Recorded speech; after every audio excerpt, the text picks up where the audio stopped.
Yeah. Aloha. Mahalo, everyone, for joining us for the Kailua Neighborhood Board monthly meeting. This is the July meeting. The meeting is called to order. The first order of business in any hybrid meeting is to conduct a roll call. Emily Andrade, Present remotely. present remotely. Bruce Andrews, President remotely. present remotely. Jennifer Barra, Present remotely. present remotely.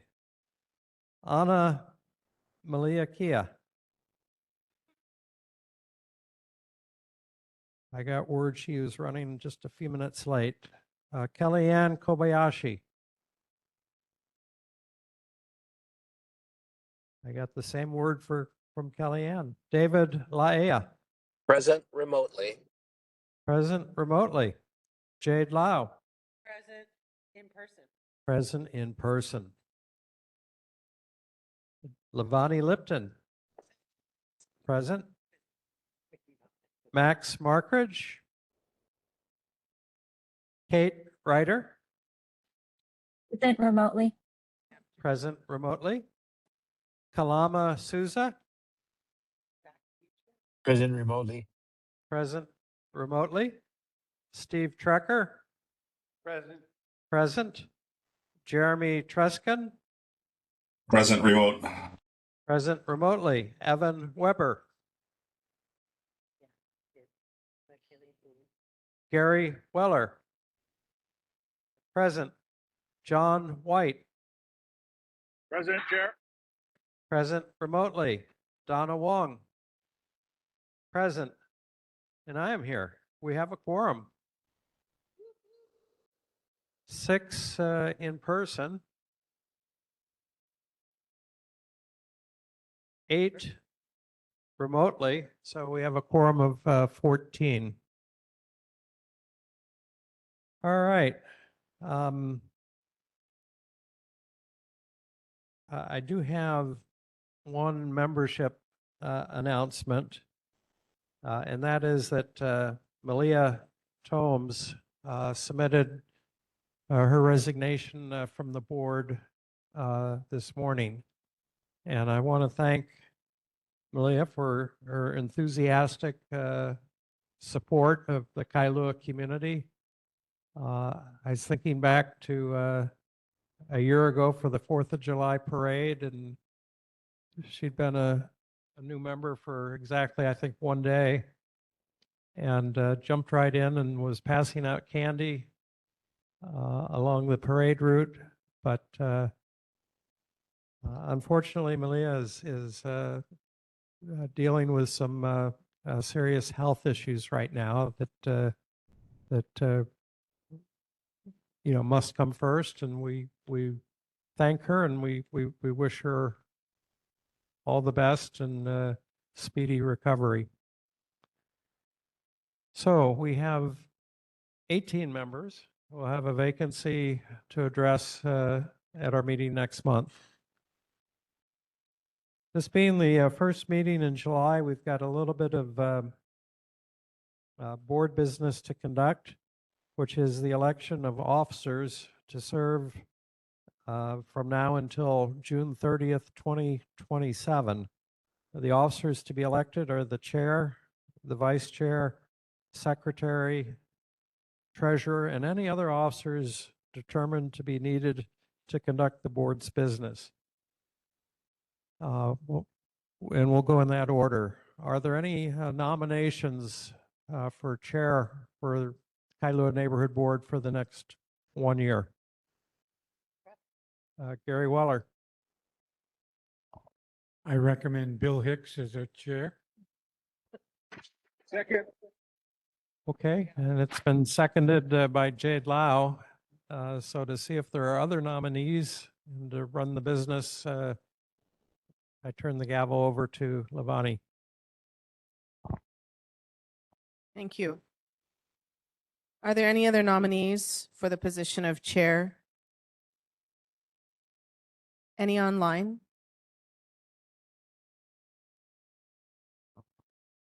there anyone online? No, that wants to nominate someone else for the position of chair. Yes, John, go ahead. My hand was still up. I was gonna nominate Chair, Bill for Chair. Okay, you were going to nominate chair. You were going to nominate Bill for the position of chair. Correct. Okay, Sorry well, about the confusion. the nomination is in right now and it's been seconded. So seeing that there are no other nominations for the position of chair, we'll go to a vote.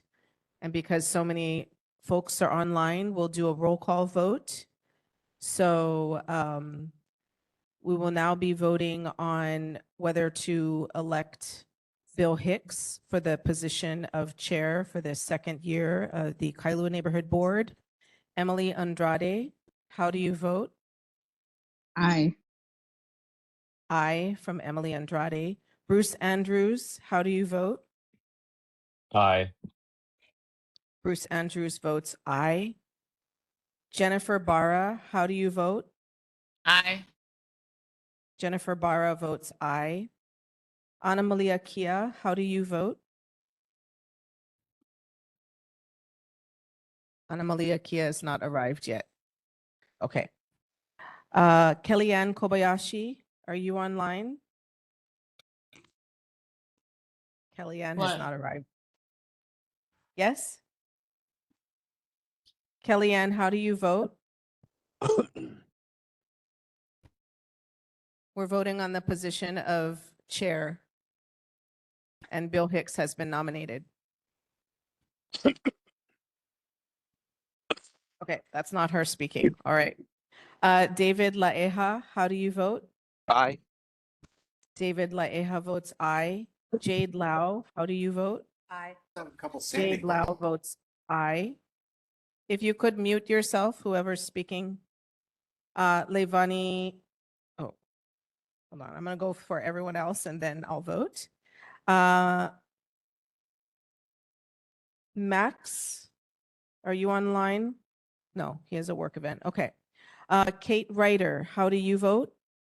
Aye. Kate Ryder votes aye. Kalama Souza, how do you vote? Aye. Kalama Souza votes aye. Steve Trekker, how do you vote? Aye. Steve Trekker votes aye. Jeremy Truskin, how do you vote? Yes. Jeremy Truskin votes yes. Evan Weber, how do you vote? Evan is not present. Okay. Gary Weller, how do you vote? Gary Weller votes affirmative, yes. John White, how do you vote? Aye. John White votes aye. Donna Wong, how do you vote? Donna Wong votes aye. Bill Hicks, how do you vote? Bill Hicks votes aye. Levani Lipton votes aye.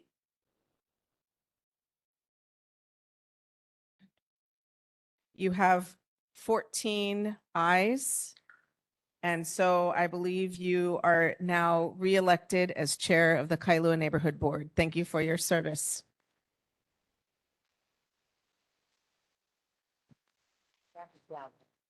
Well, mahalo. I'm very honored to be able to continue as board chair. We have a great board. The next office is the office of vice chair. Are there any nominations for vice chair? Donna Wong.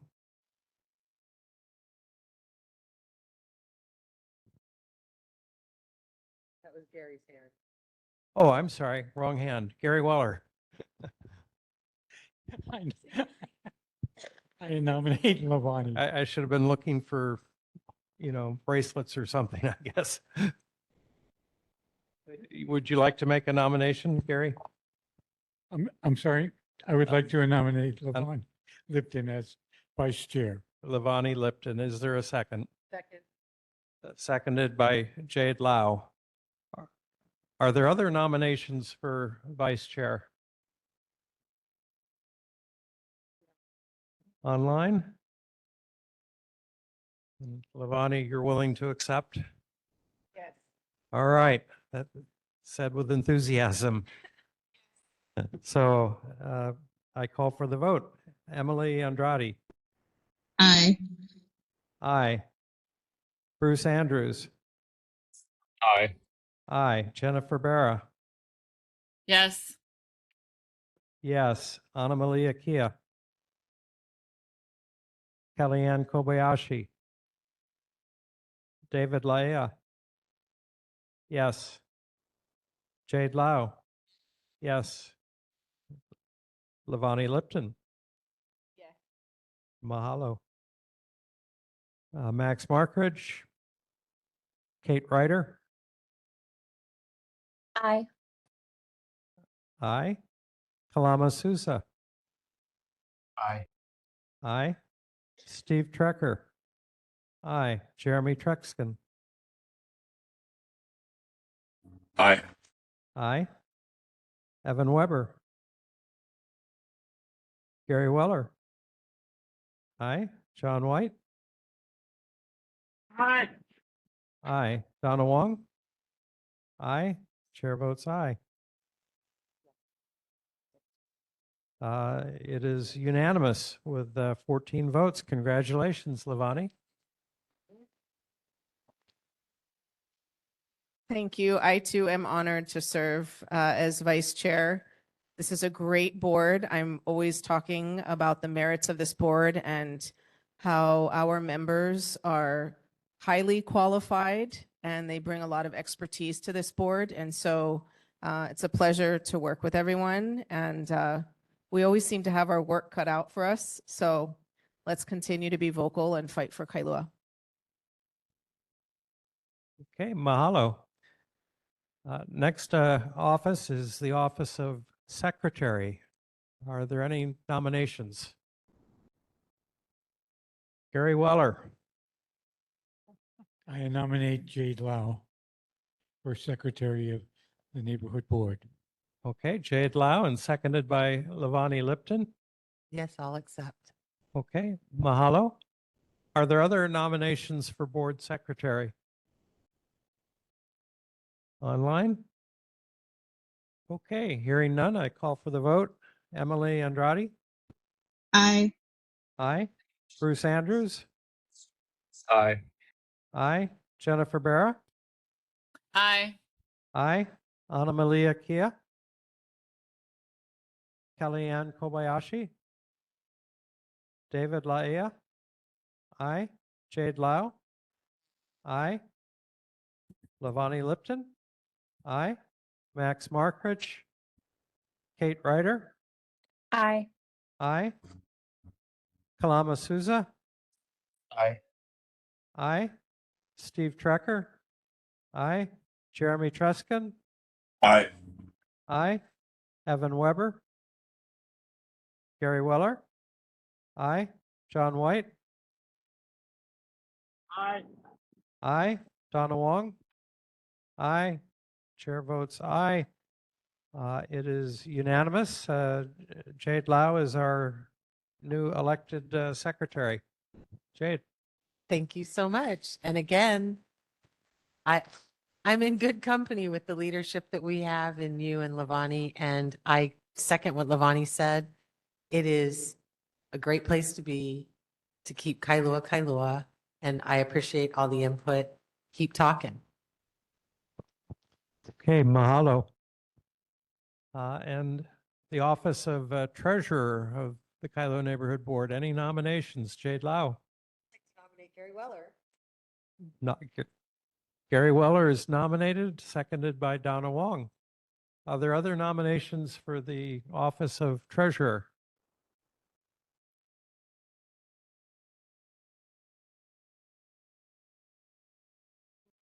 Okay, and Gary, you're willing to accept the position? Yes. Okay, then I call for the vote. Emily Andrade? Aye. Aye. Bruce Andrews. Aye. Aye. Jennifer Barra.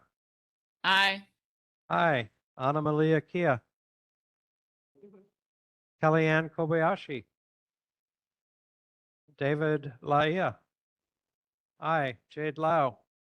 Aye. Aye. Levani Lipton. Aye. Aye. Max Markrich. Kate Ryder. Aye. Aye. Kalama Souza. Aye. Aye. Steve Trecker. Aye. Jeremy Treskin. Yes. Yes. Evan Weber. Gary Weller. Aye. With a lot of enthusiasm. John White. Aye. Aye. Donna Wong. Aye. And the chair votes aye. Congratulations, Gary Weller, unanimously elected board treasurer with 14 votes.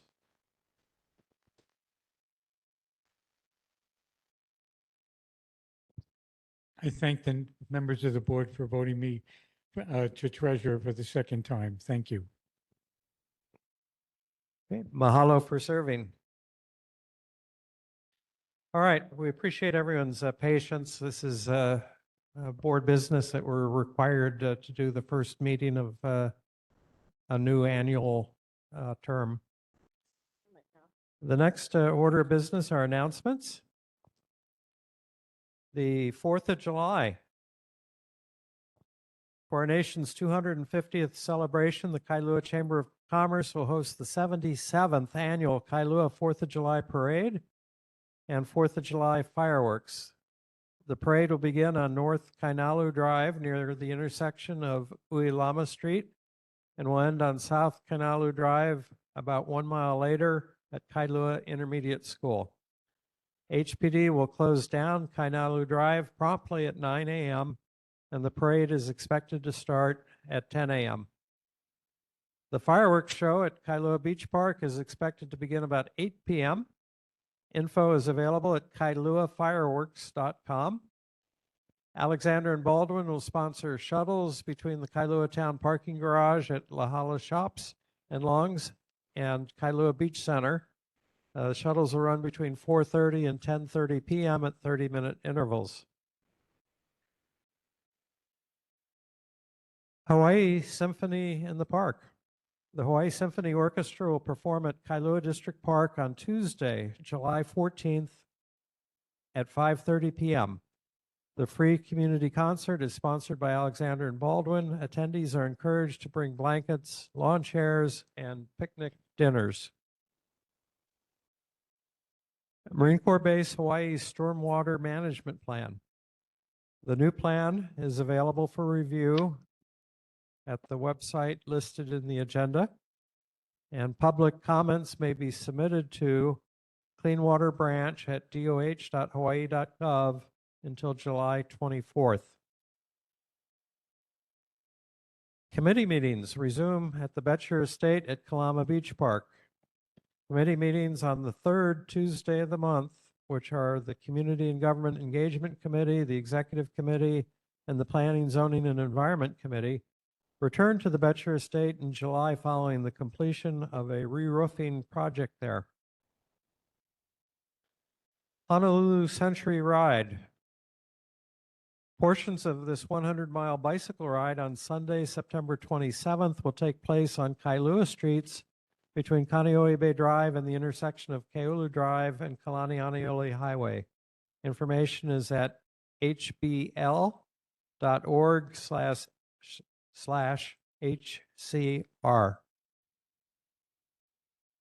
Mid-Pacific Roadrunners Club Lanikai Bike Path 8K.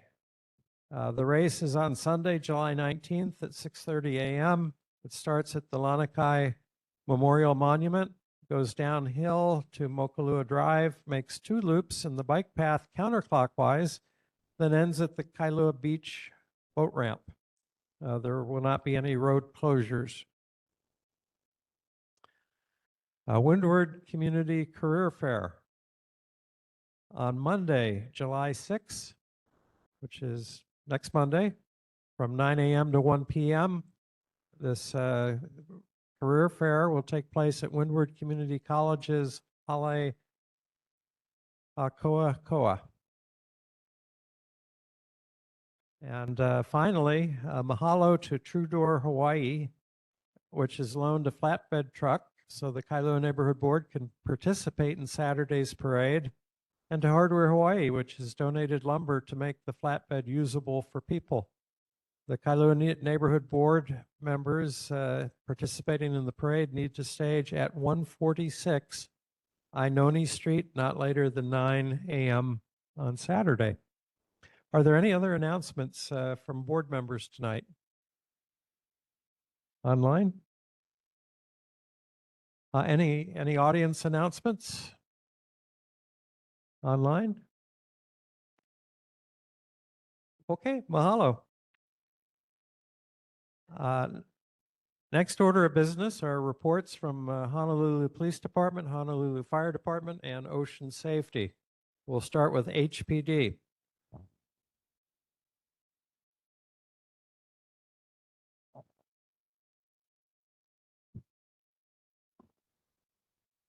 Good evening, board and members of the audience. I'm Lieutenant Sanford Yu. I'm one of your night watch lieutenants for District 4. This is Sergeant Hiroshima. Present the stats to you for June. Motor vehicle thefts increased from 0 to 5. Burglaries decreased from 4 to 1. Thefts decreased from 22 to 20. Motor vehicle break-ins increased from 1 to 3. And robberies decreased from 2 to 1. We answered 1,423 calls for service. Be willing to answer any questions at this time. Mahalo. Questions tonight for HPD? Board members? Jade Lau.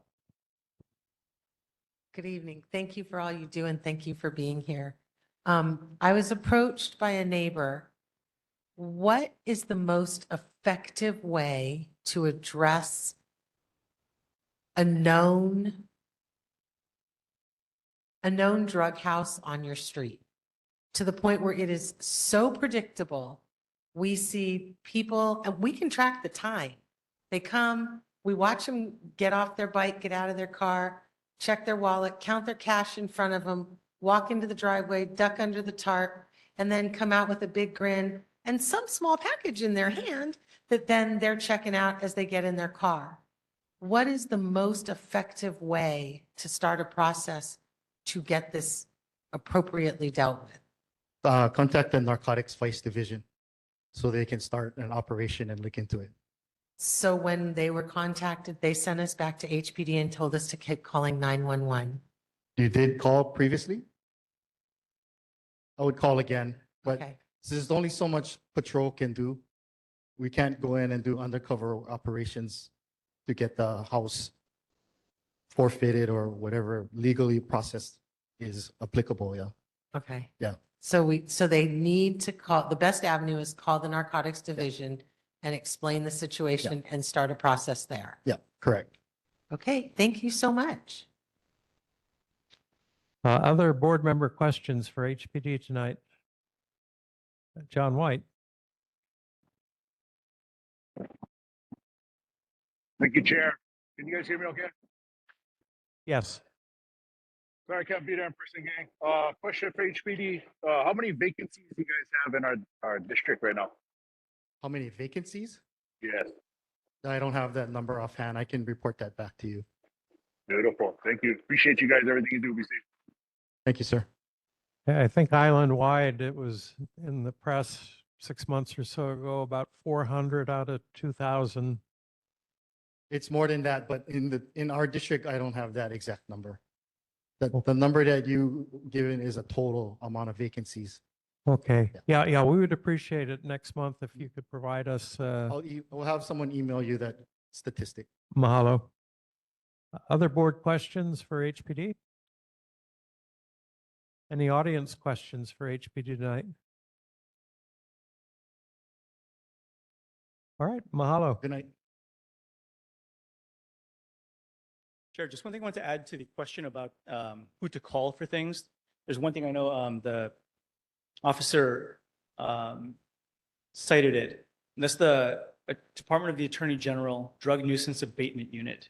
We've used this successfully as a tool multiple times to deal with these kind of situations where you have like a particular property or a house or whatever. The way it works, you basically report that and they're able to go in and cite. And ultimately what the AG can do in a situation where either the property owner doesn't do something about it, or if they're renting to someone who's breaking the law and all that stuff, the property owner is still liable. So what it means is they can effectively forfeit the property over time. But what's important is that they say you have to call and report it, so there's a paper record that they can take to a court and demonstrate that over time, there's this pattern of activity. So that allows them to go forward with something and actually put pressure on the property owner to either evict whoever it is that's there or whatever needs to happen to settle the situation. But the number for that in particular is 808-586-1328.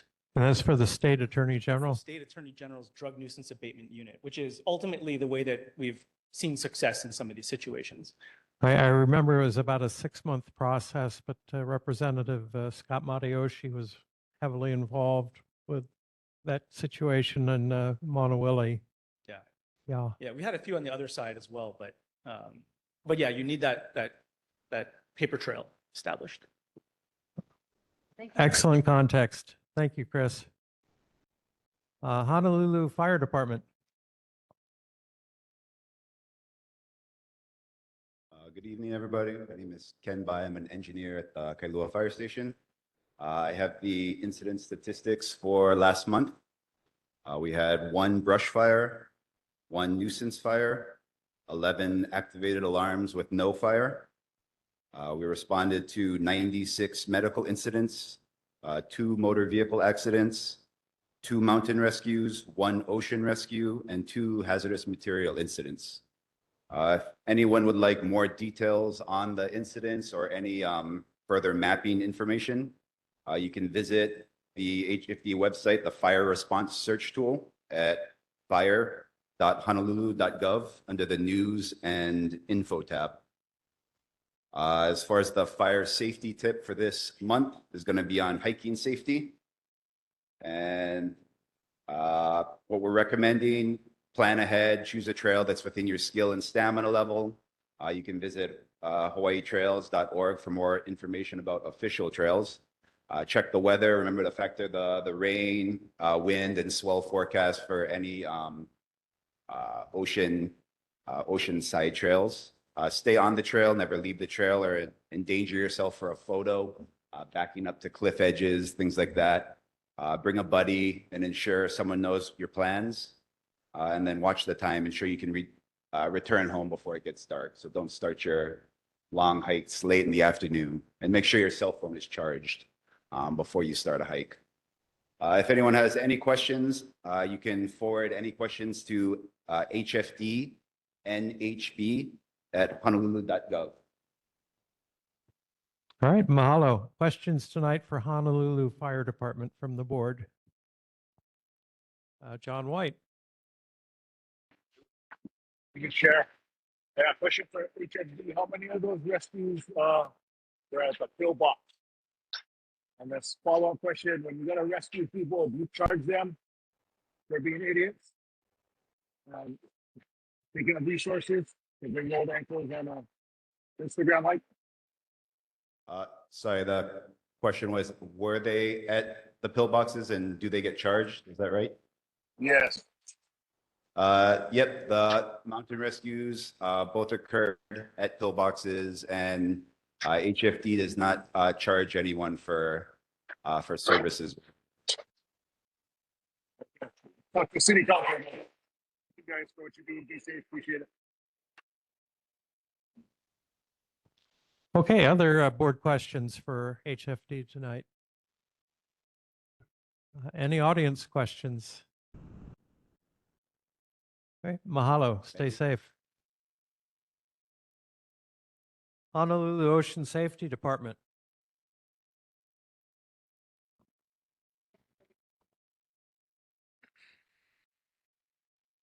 Good evening, board members and committee members. My name is Tanner Williams, representing Honolulu City and County Ocean Safety. For the month of June, District 2 recorded 185,833 beachgoers across our beaches. During the month, lifeguards completed 16,121 preventative actions, 1,487 public assists, 22,294 public contacts, and 52 rescues. The majority of the rescues involved swimmers in distress at Sandy Beach, China Walls, Makapu, Bellows, and Kailua. Crews also responded to several significant multi-person incidences, including multi-person rescues at Sandy Beach, two separate swimmers at China Walls, a kayak that capsized at Bellows, swimmers in distress at Kailua Beach. District 2 also responded to a variety of operational incidences, including assisting a bicycle versus vehicle collision at Kailua Boat Ramp, a multi-day search operation at Rockbridge for a missing adult and child, disabled vessel tow from Kiona Beach Park, a response involving two overturned six-man canoes outside of Hanama Bay, where all 12 occupants and both canoes were safely returned to shore. Also like to extend our appreciation to the Honolulu Fire Department and their assistance in responding to the swimmers in distress incident at China Walls and Spinning Cays, where Ocean Safety was off duty and out of service. Our resources were unavailable due to that rescue and those rescues happening after 6:30. We appreciate their continued partnership and support in keeping the public safe. Other than that, that's it. Thank you guys for your time. Happy to answer any questions. Well, thank you for your service to our beach going population. Mahalo. Board questions tonight for ocean safety. Online? Any audience questions? Okay, mahalo. Thank you again for your time.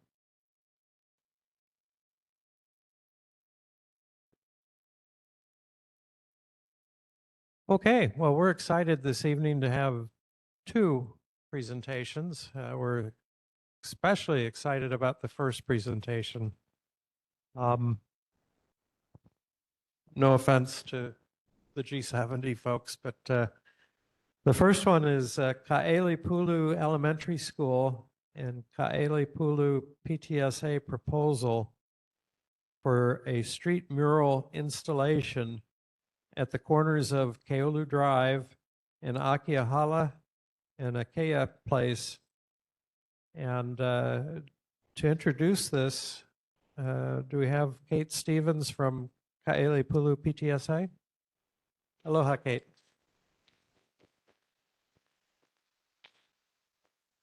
Hi, thank you so much for having us all this evening. I'm really just the person behind the scenes organizing, and these are the individuals making the magic happen.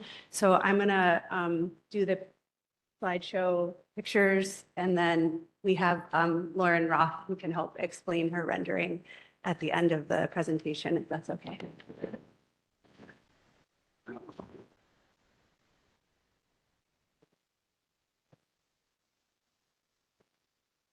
Hello and thank you for coming. My name is Kima Armstrong, and me and my summer school friend will be explaining our mural ideas for the street mural.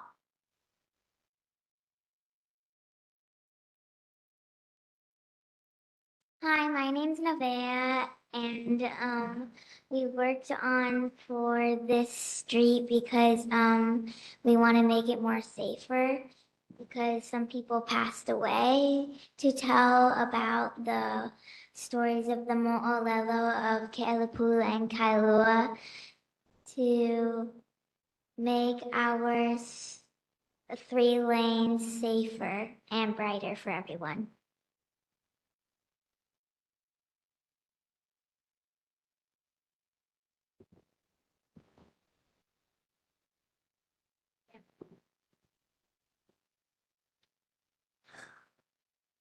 More people in Hawaii have done this, and they were successful in making their roads safer.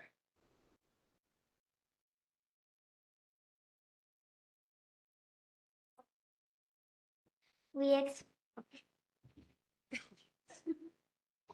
we explored and investigated, discovered, created, teamed up, and delivered it to you guys.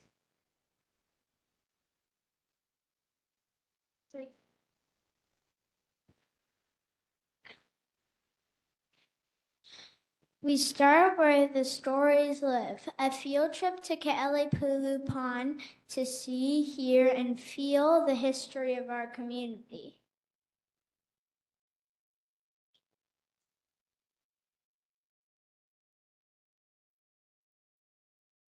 We interviewed Lauren and the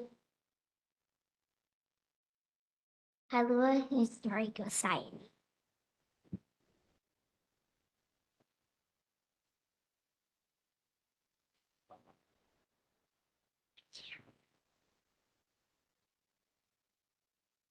Okay, we learned a lot of Mo'olelo to get ideas for our murals.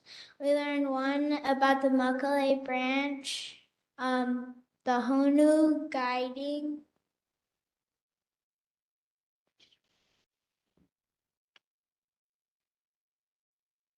Caring for our, we have the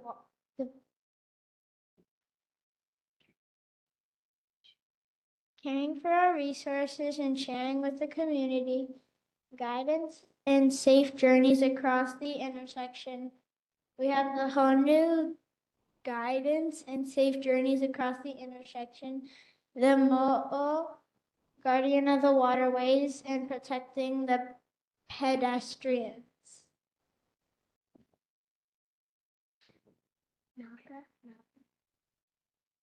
So we did 3 parts. We started off with 2 people and then we combined with 4.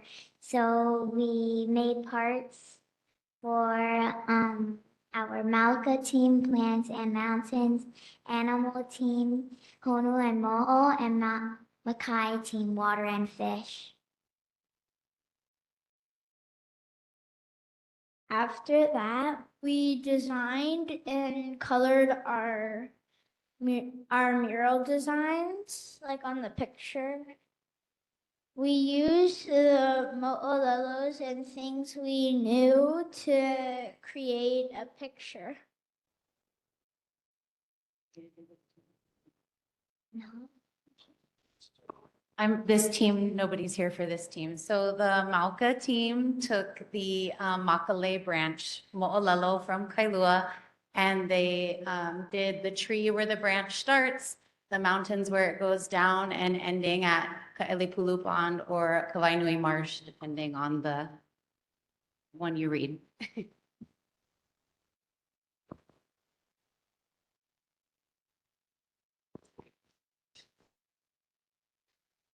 This picture, the animal team, we designed a picture of Kailipulu Pond because Kailipulu Pond doesn't just bring people together, it also brings animals together.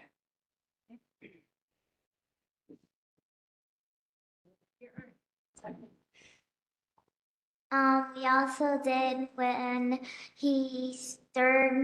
when she stirred the Makale branch into the fish pond, all these fish came up of a wave and the mo'o, yeah.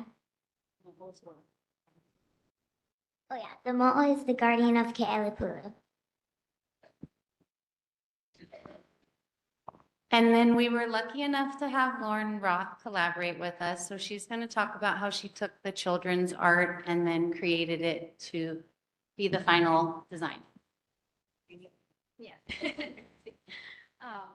They really did like a great job kind of laying out the story of Kailua and all the elements they wanted to include. So I just made their art like a little more simple. So the Malka side of the street is all the mountains and the branch and the local flora. And then in the middle, we kind of have like a sun rainbow. Can you get? Yeah, there we go. That's much better to see. And then we have some of the wildlife on the middle part there, and then going into the other side of the street, which is the By the lake, we have the waves and the mullet fish. We've got the mo'o there and yeah. So I tried to like keep their idea as much as I could while like simplifying it so that it's easy to paint and for cars to see when they're driving by.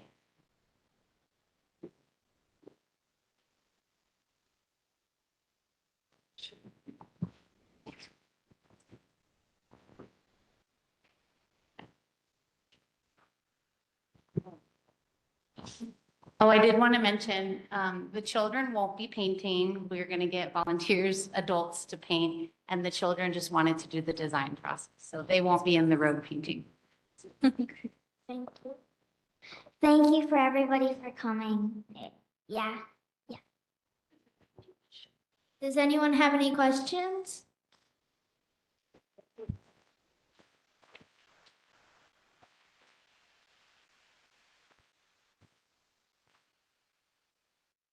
Well, was an excellent presentation. Mahalo.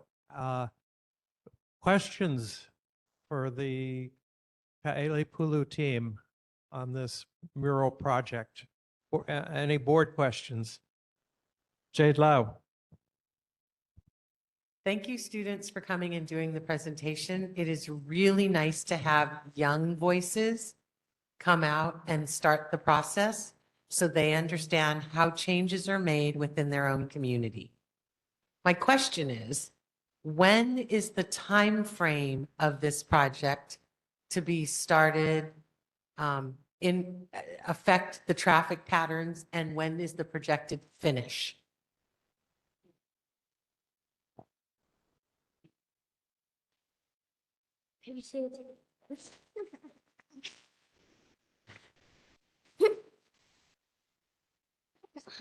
We have to present on August 4th to the mayor's office, I think.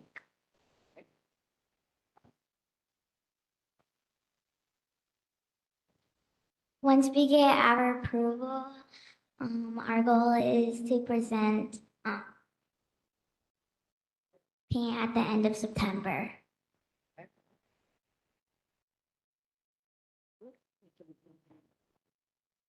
Because everything is off the actual road, we don't need any road closures.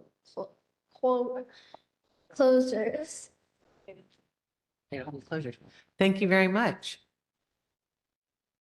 All right, Lavani Lipton. Is there going to be a description of each of the mo'olelo so that the public can understand what the murals are about?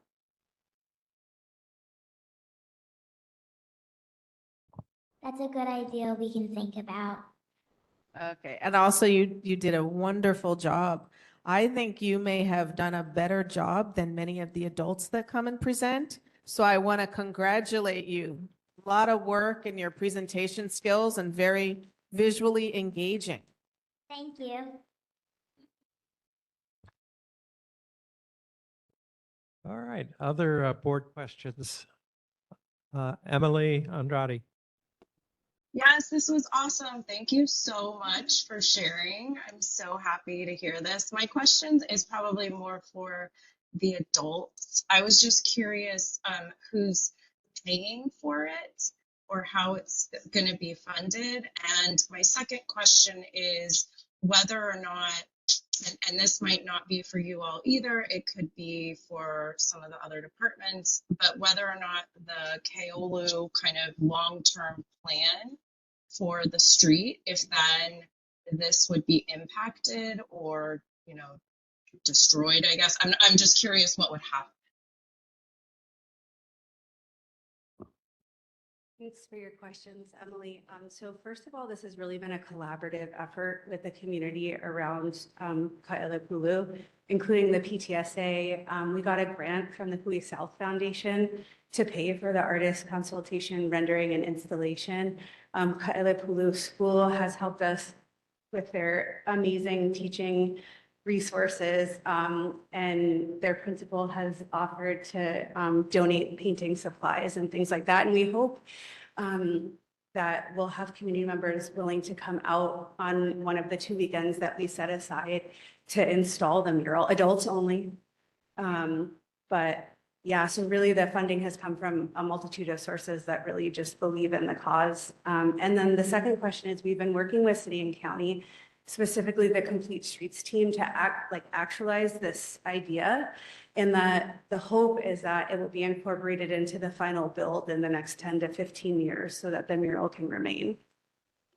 Awesome. Thank you so much, Kate. Oh, sorry. Thank you, Ms. Rowley. I'm so sorry. The other massive piece to this has been Lisa Martin and Healthy Climate Communities as part of a community partner. They're really going to be helping us sponsor the installation. And we're just really excited. We know that they do their events on the first Saturday of every month. So we're trying to pick days that will not impact our ability to volunteer with them on our first Saturdays. So. I'm very excited. Thank you. Also, whoa, I'm so loud, sorry. Also, the kids presented to Complete the Streets last week, Wednesday, and ran everything by them already too. So they're fully in the loop with everything. Outstanding. Other board member questions? Gary Weller. Are they asking for any kind of resolution from us?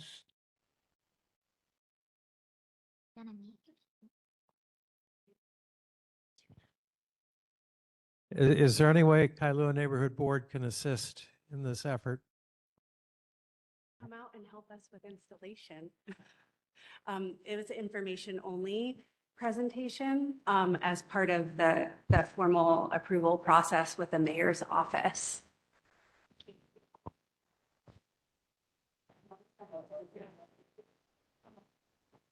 Levani Lipton.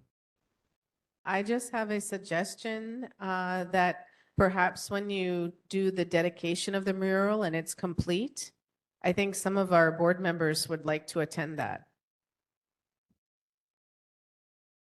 That would be wonderful. I was just gonna say too, I think having the story of each section would be really nice, and maybe you can assist with like the process of getting signage or a plaque put up. I don't know how that works, like in the community, but that's great.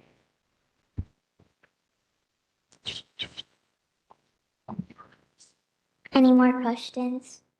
Yes. Any audience questions? Hello? I'll ask a quick question. Have you started a GoFundMe page or anything like that to maybe document the whole story and the process? I think that would be wonderful. And that you got these fabulous stars in front of you here. That would be a wonderful story. And I think the entire Kailua community would be more than happy to support.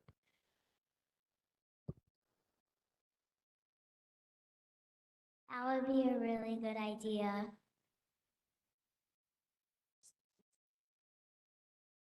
We are going to have a lemonade stand on the side of the road. On school grounds. On school grounds. On the days that we paint the mural. But maybe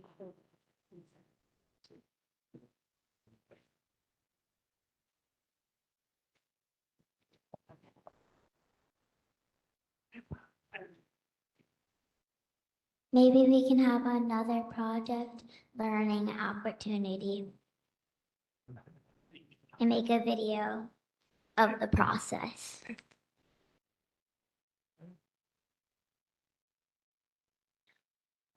I'm willing to entertain a motion that Kailua Neighborhood Board applauds this initiative and supports the efforts to turn this into reality. Chair, I move that we, as the Kailua Neighborhood Board, have a resolution that supports this initiative, and we'd like to see it come to fruition. And seconded by Levani Lipton. Is there any discussion? Any discussion online? All right, I call for the vote.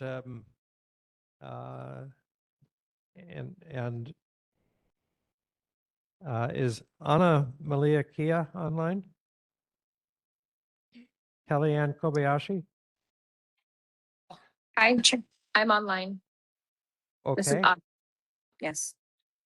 Anna, thank you. All right, so we know who's here. I would, unless there's any objection, I would like to take this vote along the lines of, are there any objections to the motion?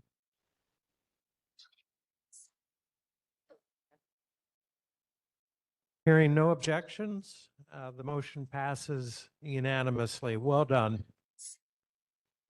Thank you.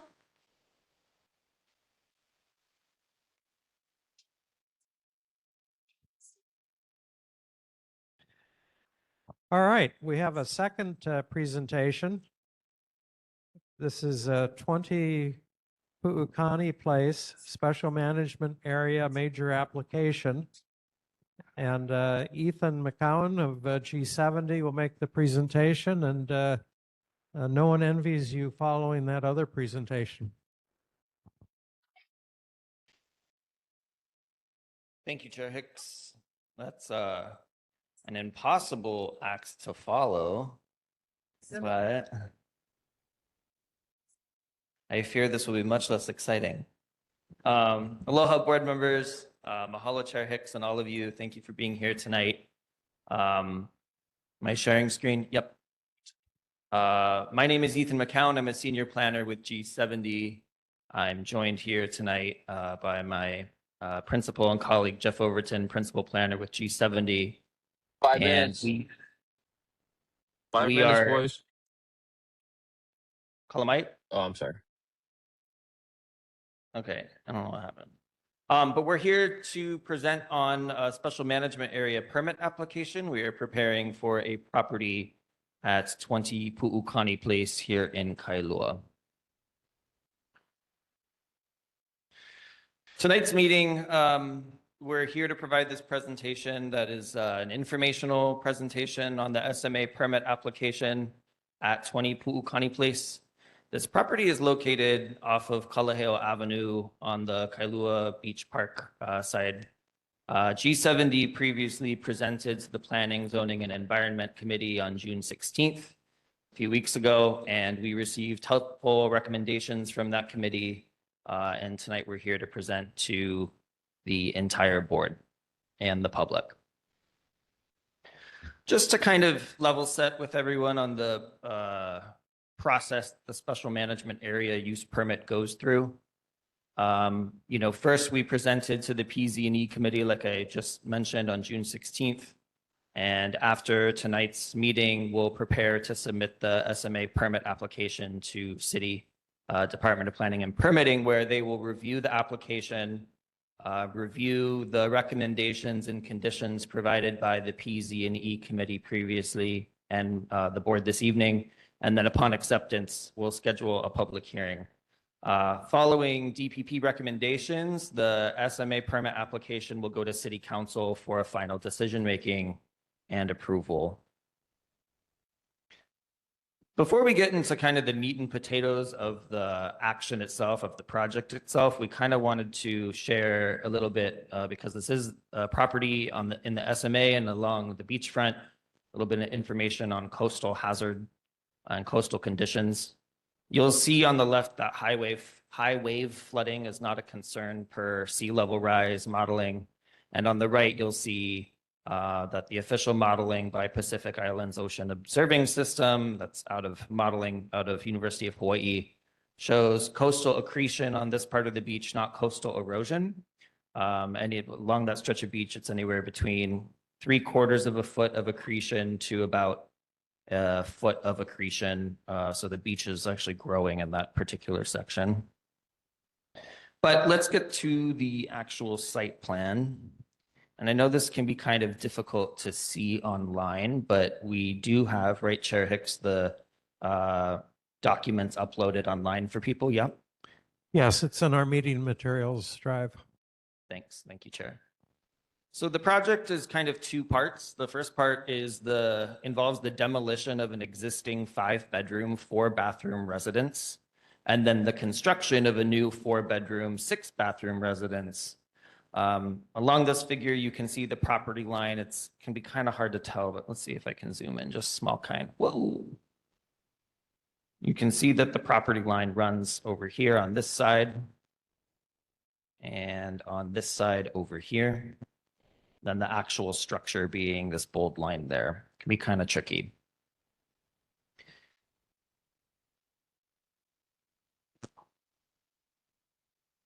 You'll note that there are two shallow water features and a pool of 3 feet depth. So the shallow water features are here. These are not pools, they're just shallow water features. This space here is actually one large shallow water feature. And the pool itself, which is only 3 feet deep in this center courtyard, is right in this area. So not a standard depth pool, but just 3 feet. And then the water features. Column A while I get this set back up. Great.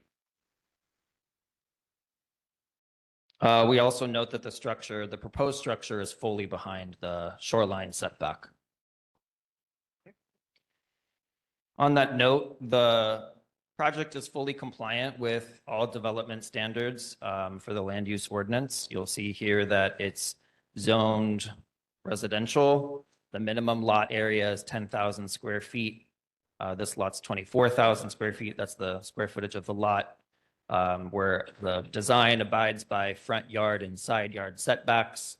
The maximum building area per the land use ordinance is 50% of the zoning lot. This is well under that at 23% of the zoning lot. The maximum height of the structure of the proposed structure is right at 25 feet, which is the land use ordinance. And maximum of 2 dwelling units. This is just 1 dwelling unit.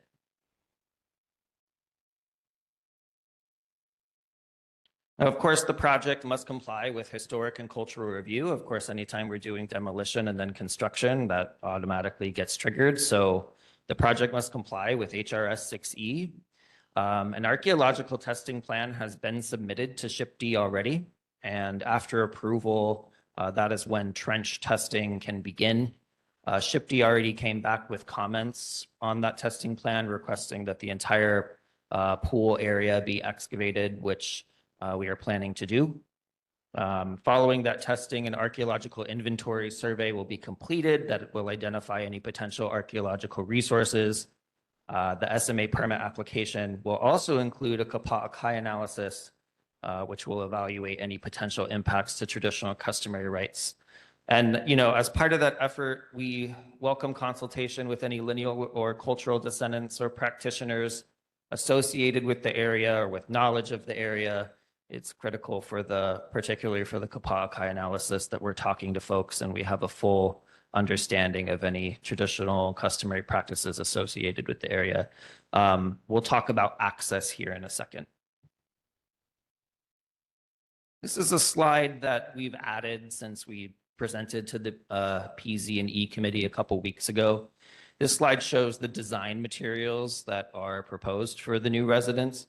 I think of note, we want to note the exterior wall tile and exterior wall paint. Those materials are chosen to better conform with the surrounding character of the neighborhood. This slide, we're going to get into some graphics and renderings, shows an aerial view of the existing structure on the left and then a rendering of the proposed new residence on the right. There is beach access to the left of the property. You can kind of see it there on the left of that parcel. It's a narrow strip that runs from Pu'ukani Place to the beach. That will remain open and unobstructed across the entire project duration. This rendering here that you'll see on the right, the left is the existing residence, shown from the direction as one is coming into Pu'ukani Place. This rendering is shown from the opposite direction, as if one were leaving Pu'ukani Place. And this is kind of the straight-on view of the proposed residence. I think board members on the PZ&E committee that heard our presentation last might recall that these renderings showed a much brighter structure at our earlier June meeting. We took the committee feedback and the renderings have been updated here to reflect, I think, reflect better the design materials that were shown on the previous slide. This is one more additional rendering. We want to try and provide folks with a really good overview of best that we can in terms of what this would look like from street view. If you notice there, that gate to the left that's right next to the neighboring house, that is the gate to the beach access. When you follow that path down the beach access, we note again that the path will remain unobstructed throughout the duration of the project. The wooden fence on the right will be replaced with a new rock wall. The wooden fence on the right is the property boundary for the subject parcel we're talking about this evening. And then the photo on the right is the beach right in front of the subject property. These photos here are taken from the beach facing the subject property, and you'll notice you can't see the subject property. That's because the property isn't visible at all from the beach due to existing dunes and dense alpaca coverage. The dunes and vegetation are easily 15 feet above the beach, and those features, the dunes and the alpaca and the coconut palms up there, will not be removed or altered during the project. They will remain. These are some photos taken facing up and down the beach from atop that vegetated dune and shoreline. And again, you can see kind of how thick it's heavily vegetated. It's probably at least 20 or 30 feet wide, if not wider. This rendering you'll see here are taken from the Mackay side of the property looking Melka. So you can't see this from the beach. You'd have to climb up onto the property itself and look at it from the dune. But you can see the back of the proposed residence and the associated shallow water feature there. It's not a pool, just a shallow water feature. So that concludes the presentation, but I'm sure we might have a few questions, so we're happy to take those. We have a dedicated project email for this project, so if anything comes to mind, either from members of the public or any of the board members, please email us. It's kailuavilla@g70.design. Note the .design, not .com. We are .design, so if you send it to .com, we won't get it. But that concludes the presentation. I'll be available for questions. Mahalo. Okay, mahalo. Any questions or discussions on the presentation itself from board members? Online? Any audience members? Yes, sir. If you could use the microphone, please.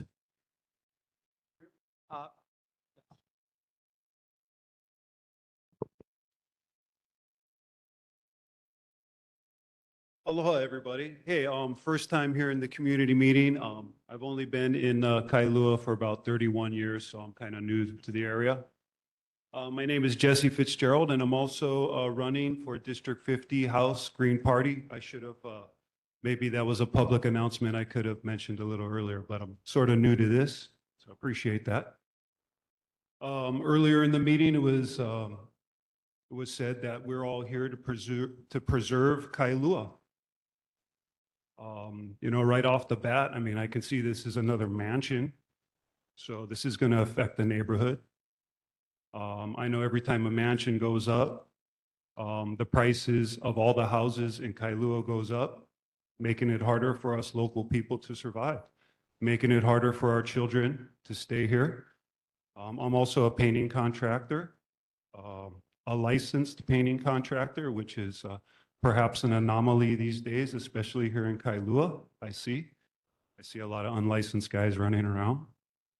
But I'm not so sure how this mansion preserves the integrity of Kailua and keeps our children here when it's just going to make everything cost more expensive. The other thing is building another mansion on the beach that we can see is eroding, especially in the last couple of years. I see the beach is disappearing. I think soon we're going to be calling this Kailua what beach? So, I mean, down the road, I know people are like, hey, the beach is coming into my house.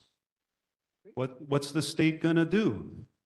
Well, I don't know. Should the state be buying mansions from speculators, people that want to make profits? I don't know. Just my initial reaction to that. I don't know how giddy or happy anybody is with another mansion being built, but maybe people are. Personally, I'm not.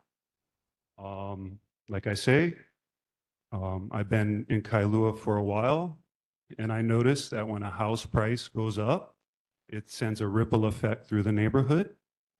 And like I said, making it harder, property values go up. I'm not really a fan of that because I have a mortgage here. I have a house here that I built in '08. Every time my value is assessed, it's going up. It adds to my mortgage, making it harder and harder for me to survive. So that's just my initial reaction. I'm not so sure how founded it is, but as a community member, that's my honest reaction to that. Thank you. All right, mahalo. Other public comments, if you could use the microphone, please.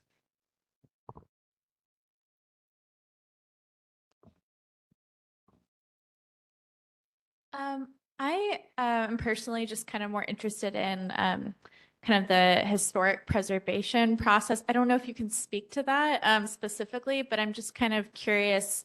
The original property, I believe, is from the 1940s, right? So I'm just kind of wondering, was it not historically registered, or like how does that process work? Sure. Thanks for the question. I might call in help here from Jeff, but I think, as a private property, so to answer your question, no, it has not been registered. And for private properties regarding evaluation, Jeff, do you want to speak to that, if you wouldn't mind?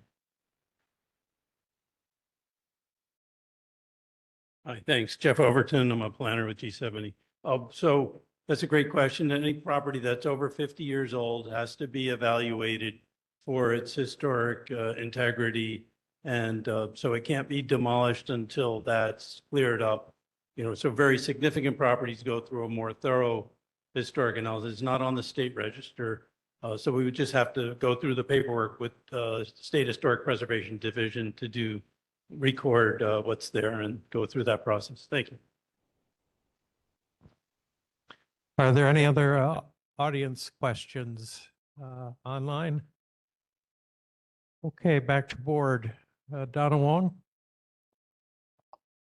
The committee, after the presentation, had some of your concerns that this is a very large house and it's completely out of character with the homes that are there now.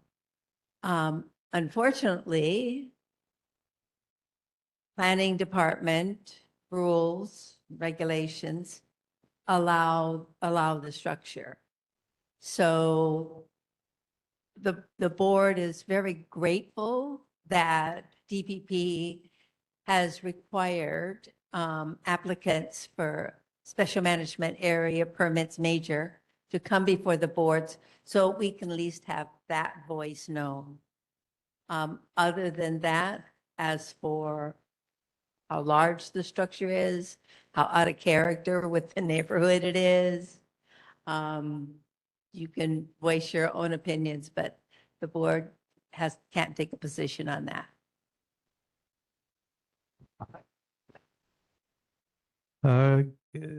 Again, these are comments on the presentation. Gary Weller?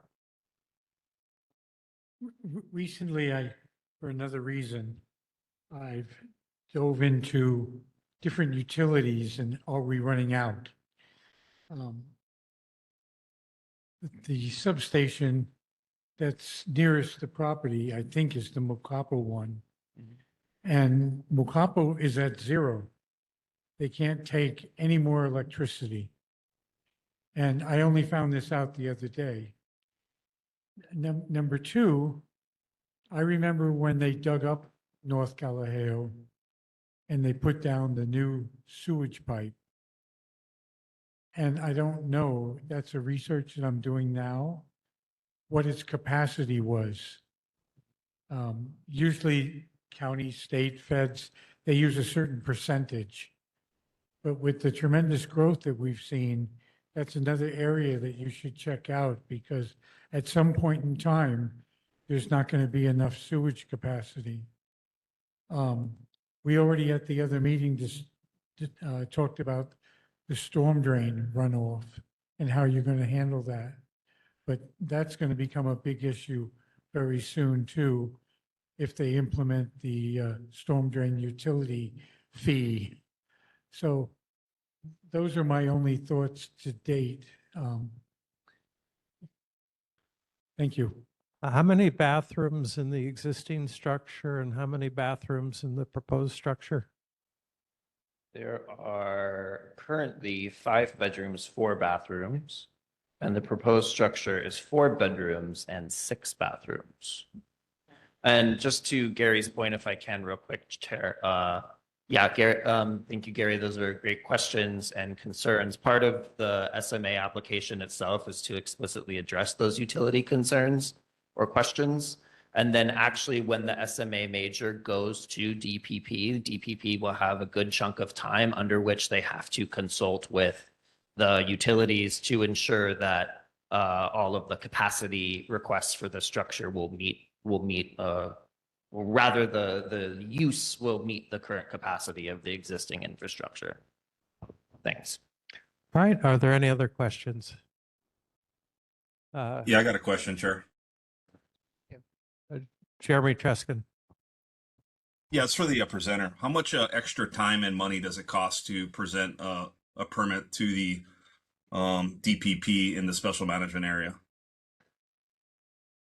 I don't have those numbers off the top of my head, or yeah, you're asking the cost for an applicant to put forward an SMA application? How much harder is it to build in the SMA area as opposed to the non-SMA area? I think that there's I mean, I'm not sure. I know that there are SMA filing fees. You can find those, I think, on the city's website for how much is to file the actual SMA permit application, if I'm understanding your question correctly. No, I'm just trying to like figure out how much harder it is to build in the special management area. Obviously, you have to do a bunch more procedural things to be in compliance. You have to come present to the neighborhood board, which, you know, most of the comments are generally, you know, they obviously are mostly against building in the special management area. And then how much harder it is to build in the special management area as opposed to on the Mauka side of Kalaheo where you don't have to do all this stuff. And I guess my opinion is, you know, like we wonder why it's so hard to build in Hawaii and all of our stuff are over budget and beyond deadlines is because we have a lot of constraints making it hard to build here in Hawaii. And I guess like for me, I'm just happy. I guess I don't live in a special management area, and if I want to paint my house a certain color, I can just paint my house a certain color without having to come to the board to present it to everybody, and then, you know, listen to everybody say, hey, non-concur with the color you want to paint your house. So, you know, good luck. I hope you guys have a smooth construction and everything goes smoothly on your end. Jay Lau. I have a couple of questions. The first is this residence being looked at using as a full-time residence or a part-time residence, a vacation residence? What's the general? And the reason I'm asking is with a water feature that large, if this is only a seasonal part-time resident, who's watching that water feature? Because we've seen, based on your design, it seems like it's visually very similar to what we have at the state capitol. And those of us that have been here on island long enough know what kind of drama goes into that type of a water feature, and especially that close to the ocean. So there's a whole slew of questions there. Sure. Thanks for the question. That's actually a really insightful one, I think. So what I think we can share here is that the owner that we shared with the PZ&E committee is a Japanese national. This is going to serve as their home in Hawaii. It's not going to be rented out to anyone else. They're planning to visit 3 to 5 times per year. But they do have a housekeeper and staff that will actually be either, if not staying at the house, coming by the house regularly because they don't want the property to just sit there vacant, of course, like you shared. All right. Are there any other questions? David Laya. Just a quick question. Are you making any provisions for a safe room of any kind in the event of a tsunami? A safe room? I don't think that's currently built into the design, but we can take that back. Okay. Mahalo for the presentation. Mahalo, Chair. Mahalo, board members. The next order of business is a board committee motion. The Kailua Neighborhood Board recommends that the following 17 conditions be added to the 20 Pu'ukani Place application before it is approved by the Council Zoning and Planning Committee. The 17 conditions are published in the agenda. This is a PZ&E motion. Donna Wong, would you like to further introduce the motion? No, like I said, that this is our opportunity to put in provisions that we think will help protect, not prevent, because this is an anti-development, that would protect natural and cultural resources. And these conditions have been put by the committee and adopted by this board on other applications before us. So I encourage you to support it. All right. Any discussion on the motion?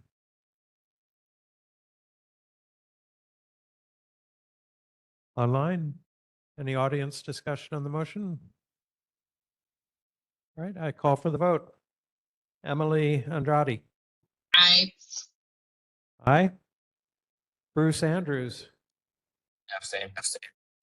Abstain. Jennifer Barra. Yes. Yes. Anna Malia Kia. Yes. Yes. Kellyanne Kobayashi. Yes. Yes. David Laia. Yes.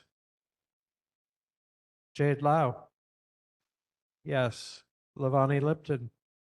Yes. Max Markrich. Kate Ryder. Yes. Yes. Kalama Sousa. Aye. Aye. Steve Trecker. Yes. Jeremy Truskin. Sorry, Chair, one question. Are we voting to say Kailua Neighborhood Board is good with the project, or are we saying that we approve the conditions implemented? The motion is that that the 17 conditions be added to the application. Okay, I'm going to abstain. Abstain. Evan Weber? Abstain. Gary Weller?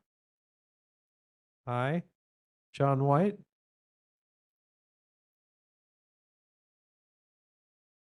John White? Donna Wong? Aye. And chair votes yes.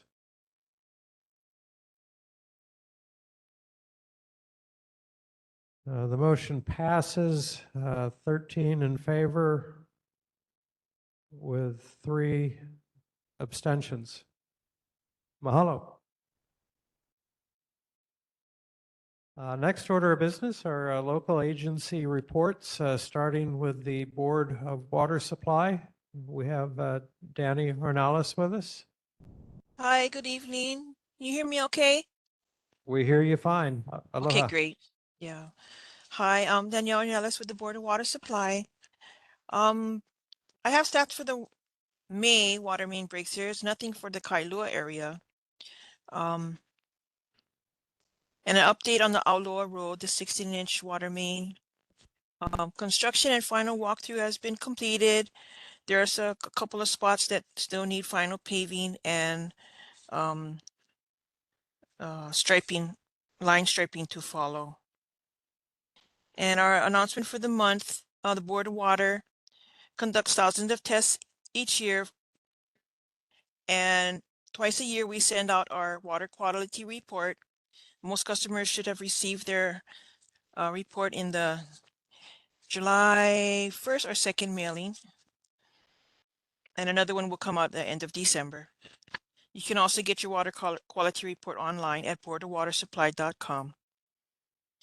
At our website, you can also see we have a lot of water quality information and where your specific water and address, where your water originated from. And yeah, I wasn't here last month, but there was Mr. Nairos's insurance claim. I believe we're going to have a special meeting on September 3rd regarding his claim for damages for his property at the main break in May. Yes, at our May meeting, a resident who sustained significant property damage from a broken water main had his claim application denied both by insurance and by BWS. And so we asked the question, what is the BWS policy on claims of this nature? And I've been informed by BWS that BWS is evaluating the policy and would like to make a presentation at our September 3rd meeting. So I don't know what the presentation is going to consist of, but we do have it scheduled. Okay, yes, that's what I had, understand. But that's it for my side of the report. If there are any other questions. Okay, mahalo, Danny. Questions for Board of Water Supply this evening? Any board questions? Gary Weller. Hi, maybe you heard my speech about utilities. Would you be able to share with the board by the next meeting a map or a chart of where there can't be any more water in Kailua and where there can be because of the condition of the size of the pipes? Oh, okay. That's a good question. Okay. Thank you. Gary, is that a question both for water supply and for sewer? Okay. Danny, can you work with EMV to coordinate a sewer as well as water supply response? Yeah, I can see if there's anyone that can answer that question and get back to you Okay, mahalo. as well. Other questions online? Any audience questions for BWS tonight? Okay, mahalo, Danny. Happy 4th. Thank you, guys. You too. Marine Corps Base, Hawaii.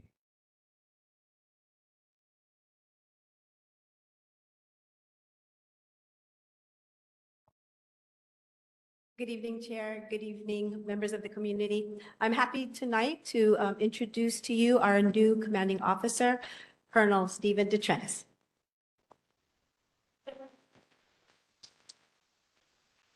Hi, I know we only have 3 minutes, so I'm going to be quick. While I'm the new commanding officer I'm in a new job. I'm not new to Hawaii. We've been here for 3 years. And are really fortunate to be able to stay and take this job. It's a challenging job. We look forward to, when I say we, the team, we've made some changes structurally in how the team is organized to include the S7, Miss Megan and her team, to include Christy, working with the community and doing strategic communication. But we have really 2 no-fail missions. We have to help our units on Marine Corps Base Hawaii prepare to do what they do and forward deploy. So project them. we have to protect their families and build a community on the base, and we have to be part of the community off the base. So I see those as no fail, and we have a really good, strong team to be able to do that. I'm been married to my wife, Margaret, for it will be 23 years in October. We have 8 children. We have one that graduated from Damien Memorial School. She's in DC, in college in DC, and we have 2 more at Damien. One's a rising senior, one is a rising sophomore, a son that's going to be starting at Kailua High School, 2 girls that are 12 and 10 that are homeschooled and surf a lot, and then 2 little ones, a 4-year-old boy and a 2-year-old girl. So we're very involved in the community, and they were really excited about staying and joining the Marine Corps Base Hawaii team. So thanks. I look forward to working with all of you over the next few years. Well, Colonel, thank you very much for taking time out to introduce yourself to the community tonight. Would you be willing to entertain any questions? Absolutely. All right. Are there any questions tonight for Colonel DeTrinis? Gary Weller.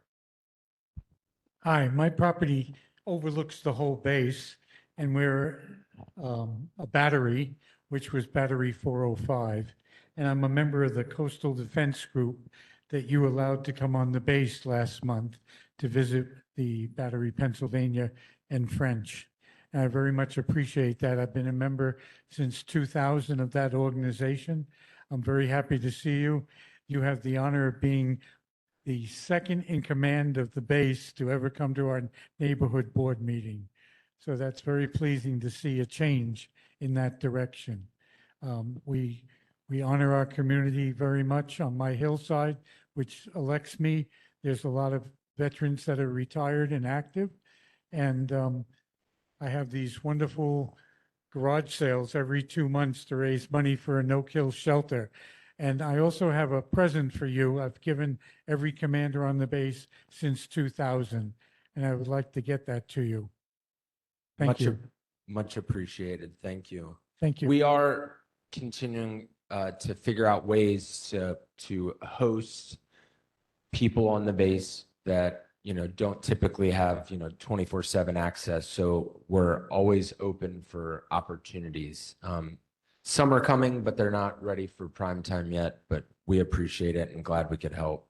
We will see many of you in the 77th Kailua Independence Day Parade. We're really excited about it. Yes, I think you're earlier in the parade than the Kailua Neighborhood Board, so we'll follow you. Other questions? David Laia. A while back, you hosted, the Wounded Warriors hosted a Pyramid Rock body surfing competition on an annual basis. And when the Wounded Warrior organization had its trouble, they stopped doing the event. And it was a chance for engagement between community and the military and the use of the beach, which is pretty rare. People who aren't military are not allowed to go to Pyramid Rock or North Beach, which are both very popular beach breaks. I was just hoping that you would consider bringing it back, the Wounded Warrior, or if it's not Wounded Warrior, if you need another organization to sponsor that, I'd be willing to help in that regard. But I just remembered it being a really good engagement between the communities. So. Yes, sir. We will definitely look into it. Working with Clark and our safety team, we're bringing back some, not junior lifeguards, but some very comparable things this summer, really focused on safety and teaching our youth about Hawaii, the waters, how different and more powerful it is. So we're open to all those types of things and looking for opportunities with Clark, who's a well-known surfer, to open it up to locals occasionally. Okay, and we have an ocean safety facility that's going up right now and an ocean safety program that also focuses on the youth. Thank you, sir. All right, any other questions? Online audience?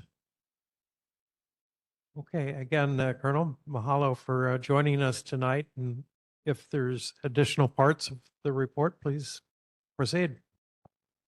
Just a couple of things. Colonel DeTrenis mentioned that he will be participating in the Kailua parade along with the color guard, Marfor Pack. His whole ohana will actually be joining in a red trek. You'll see 7 of his children. Yeah, one's playing in Hawaii on TV in Omaha right now. Baseball. So come out and see the family. And then the second thing is the following weekend, we are hosting the Kaupiko Canoe Regatta. This is an open base event. We anticipate approximately 3,000 paddlers and spectators. Usually it's your family who's coming to watch. It is an open base, so we do encourage our family members that have paddlers to come out and see. So again, this is another opportunity. Oh, and tomorrow, July 3rd, we're having a fireworks.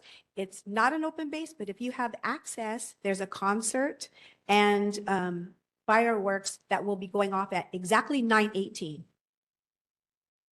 Only 250 feet into the air, but if you can see it from a certain distance. And that's all we have. Thank you. And the significance of 9/18? Well, no significance. Just after sundown and plenty of time before, we're trying to be quiet before 9:30 and get people safely on their way. Sounds like a great time. Mahalo.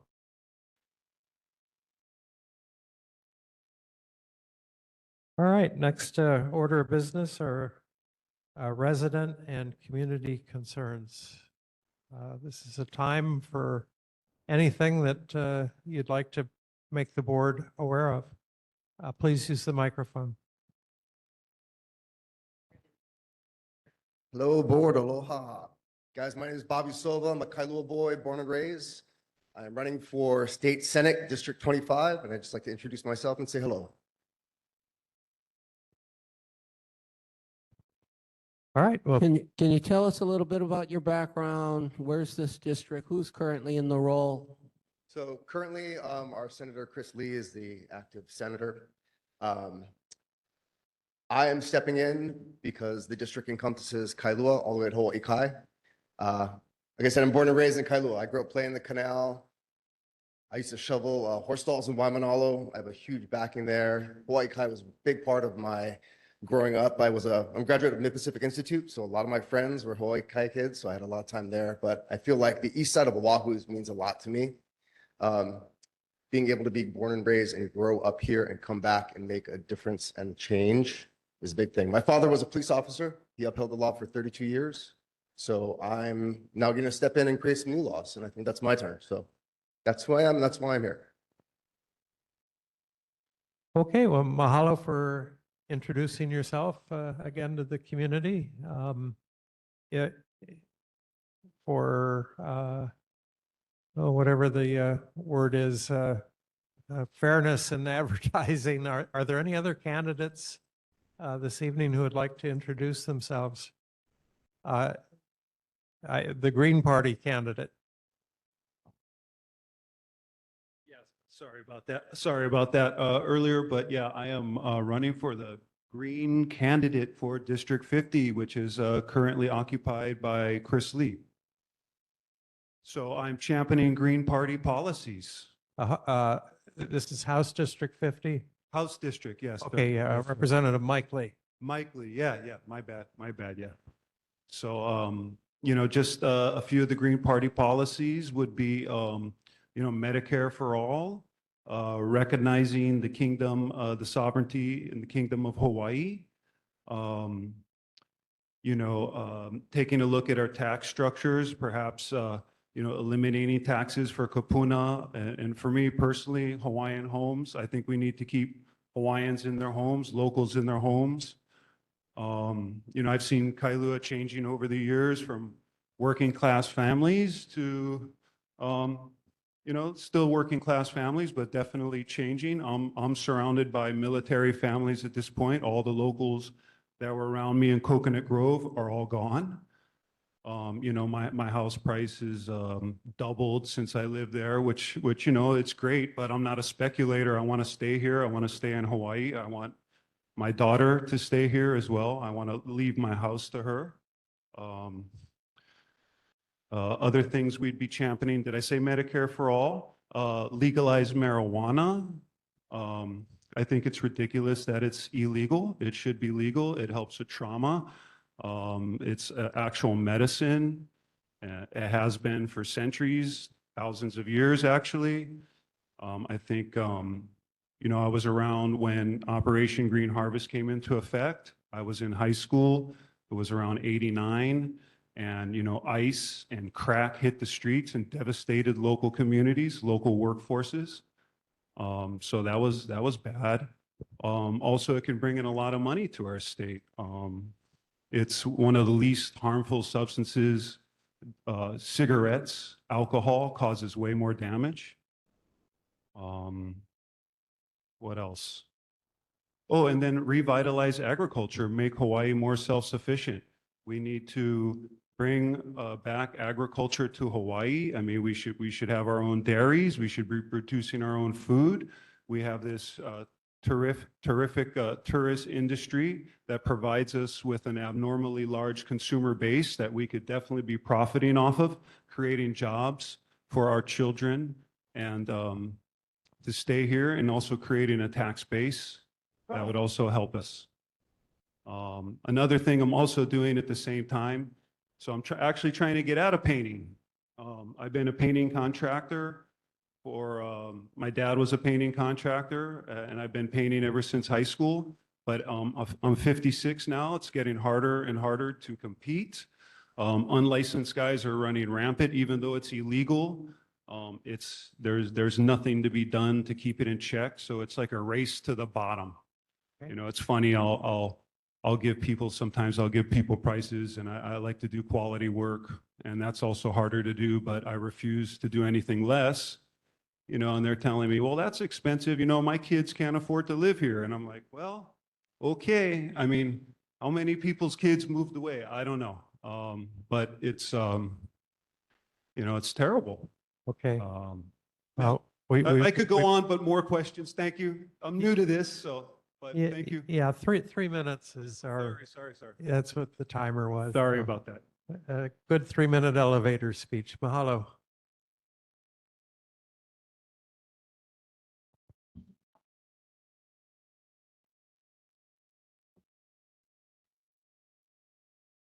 Aloha mai kako. My name is Jarrett Lau. I'm the Oahu Noxious Weed Specialist from the Hawaii Department of Agriculture and Biosecurity's Plant Pest Control, Pest Control Ranch. I was invited here tonight to talk briefly about some community concerns that were brought up about one of our ongoing eradication programs for little fire ant within the Kalaheo Hillside neighborhood. Just for a little background, little fire ant is one of our priority pests. It's known for having a painful sting that can cause welts on your body, can cause blindness in pets, and honestly just really affects our way of life. It really limits how much we can really enjoy the outdoors and many things that makes our home uniquely beautiful. The Little Fire Ant program has several treatment sites throughout the island. This one in particular is unique because it borders a vegetative hillside on top Alexander Baldwin property. They've been very great partners, letting us have access and do the work needed to be able to conduct treatment on their property. But due to the terrain, we are implementing a drone that has brought some concerns from the community. So I just wanted to come here to share some information about it. The chemicals we are using is known as Tango and Advion. Both are safe for both humans and pets. Tango is a insect growth regulator. So think of it as insect birth control. It's very specific for insects. Advion is a toxicant, but also that active ingredient is also very targeted for ants specifically. The way we do deliver it is through a peanut butter gel bait. So it's a thick solution. Think of like pancake batter. So the risk of drift is a lot less than most other pesticides. Its thickness is pretty much just drops, so it falls from the sky and goes through the canopy, so it coats everything, so the ants are able to collect the peanut butter, bring it back to its nest, and then start the process of eradication in that area. There was some concern that the drone operators were working independently without state oversight. That is not true. Every time the operators do go out there, it's either myself or my co-lead, Jessica Leong from the plant quarantine branch, who does oversee the projects and works very closely with the pilots to ensure that they're staying within the planned flight path, as well as we have our staff on site who does all the mixing with chemicals. The drone operators are Aloha Aina drones who are certified and the only company within the state with the certified license to conduct such treatment. So they are trained professionals. They only treat the hillside. They don't treat any residential properties with the drone. And they don't fly over any residential houses. They try, or residential structures, as that's part of FAA rules. Along with FAA rules, we get permission from everyone, every property within a 100-foot buffer of our flight zones just to get their permission to fly the drone. If we do not have their permission, we do change the flight path to ensure that they're not within that 100-foot buffer. Currently, our team is treating on foot because we're in between contracts, but the reason why we do support the drone, it increases my team's efficiency, and more importantly, it's a much safer option for my team to conduct treatment on that hillside. Okay, so this is chemicals, drone-delivered chemicals to help eradicate little fire ants. Correct. Is there a phone number that people, a good phone number for the people could contact for more information? Yes. I guess you can. Should I say it here or should I send it to you? You can say it. Okay. Sorry, I just got a new work cell. The number is 808-852-8506. That goes to my work cell, and I'll gladly answer any questions you have. All right. Are there any questions tonight? Gary Weller? Hi. Hello. Thank you very much for coming. I'm Gary Weller. I talked to your office and asked for somebody to come. You know, we have something called nextdoor.com and also something that's very popular here in Kailua on Facebook called My Kailua. And the owner of that site is always very willing to put up things for community. And nextdoor.com, some state agencies, a lot more city agencies are going on it, including some of the television stations to give news.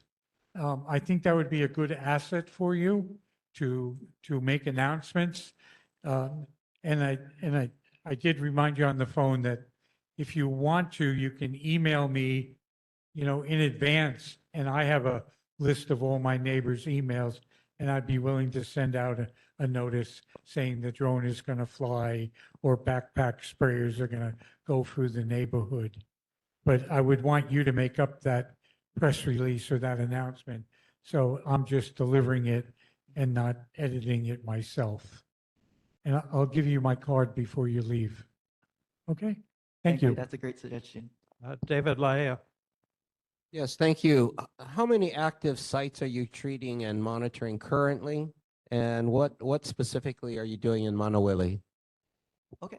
Currently, for the Department of Agriculture, we're leading 84 sites across the island. And then for Manawili specifically, we have 2 residential sites that we're treating. And when we say sites, it's not just one house. They can range from 4 to like 40 something houses. So it can vary in size.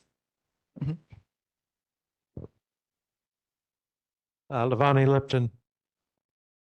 So are you treating known sites or are you doing like blanket preventative treating? I mean, are you doing it like where the little red fire ants have been found and then branching out, or how do you determine where to treat? That is a great question. So we have a pest control operator program. Currently, residential properties can qualify for free treatment by our pest control operators. All they need to do is submit a test kit to either us or our partner agencies, the Oahu Invasive Species Committee or Hawaii Ant Lab. All of us will look through your samples, ID any ant you have, and get back to you, regardless if it is LFA or not. If it is LFA, we'll send our teams out to do a extensive survey of your property, which involves us using these little vials of peanut butter that we'll put throughout your property. That attracts the ants. We'll be able to ID and make a comprehensive map of where the infestation is spread. And then from there, we'll connect you to our pest control operator who will conduct treatments 8 to 12 times, spread 6 weeks apart, completely free from the state. Oh, and then we're also working within nurseries as well. We're working with agricultural businesses to do frequent testing. And if we do find a little fire ant, we're working with them to provide chemicals and treatment assistance to ensure that they're following all treatment guidelines. And if we do find it within those agricultural communities, then we start testing outwards to ensure that we're finding the entire population. Yeah, so just a clarifying question. So you treat where you know there's an infestation, and then you treat on the outer boundaries of like 3 feet of that? Is that what you said? So yeah, we do only treat the known infestation, but there is a buffer around each known infestation to prevent it from spreading outwards during that treatment process. Okay, thank you. Yeah, no problem. All right, other questions online? Any audience questions? Yes, ma'am. If you could use the microphone, please.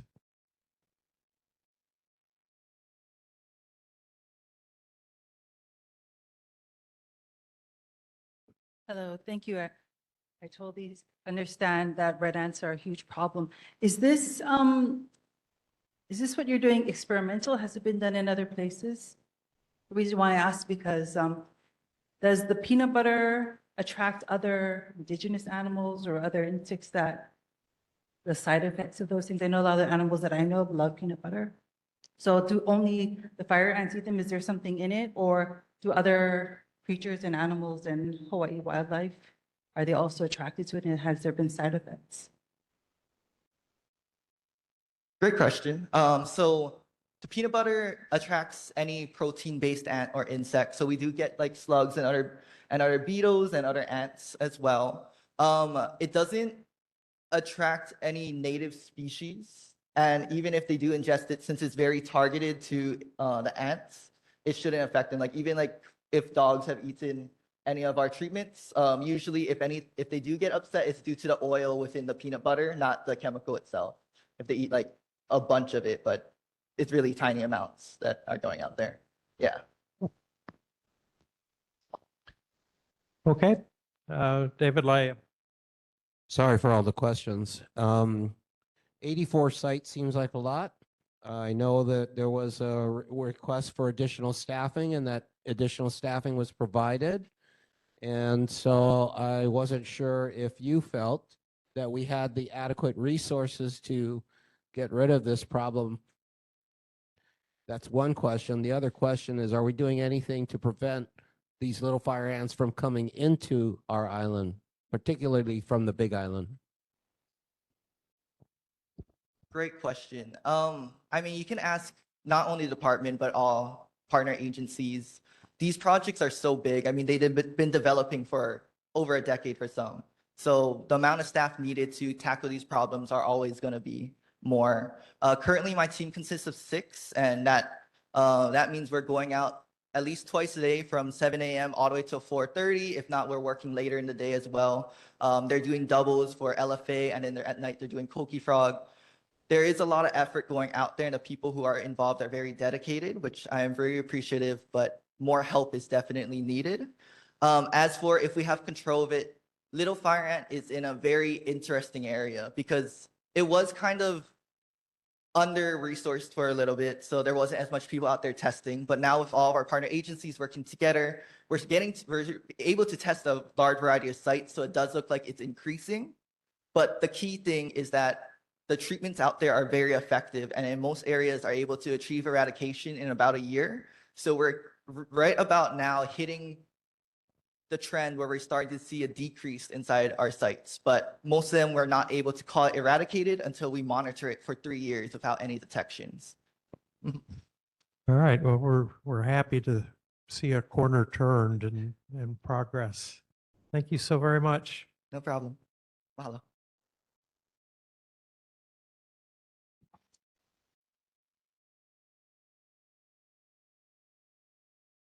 Aloha, everyone. My name is Zoe, and I'm with the Military and Community Relations Office with the state of Hawaii. I'm here to introduce a series we've been holding called Community Conversations. This essentially is an opportunity for community statewide to come forward in groups of about 5 to 10 people, just to give input on military leased training lands. It's obviously been a very key point in discussion lately, and also just how community and military can engage better moving forward. So this is a really great opportunity to give any kind of input related to those things. I have some information on the table back here if you're interested in joining that. If you know of a group that you'd like to gather. So far, we have hosted nonprofits, community groups, business groups, as well as Native Hawaiian organizations and many more.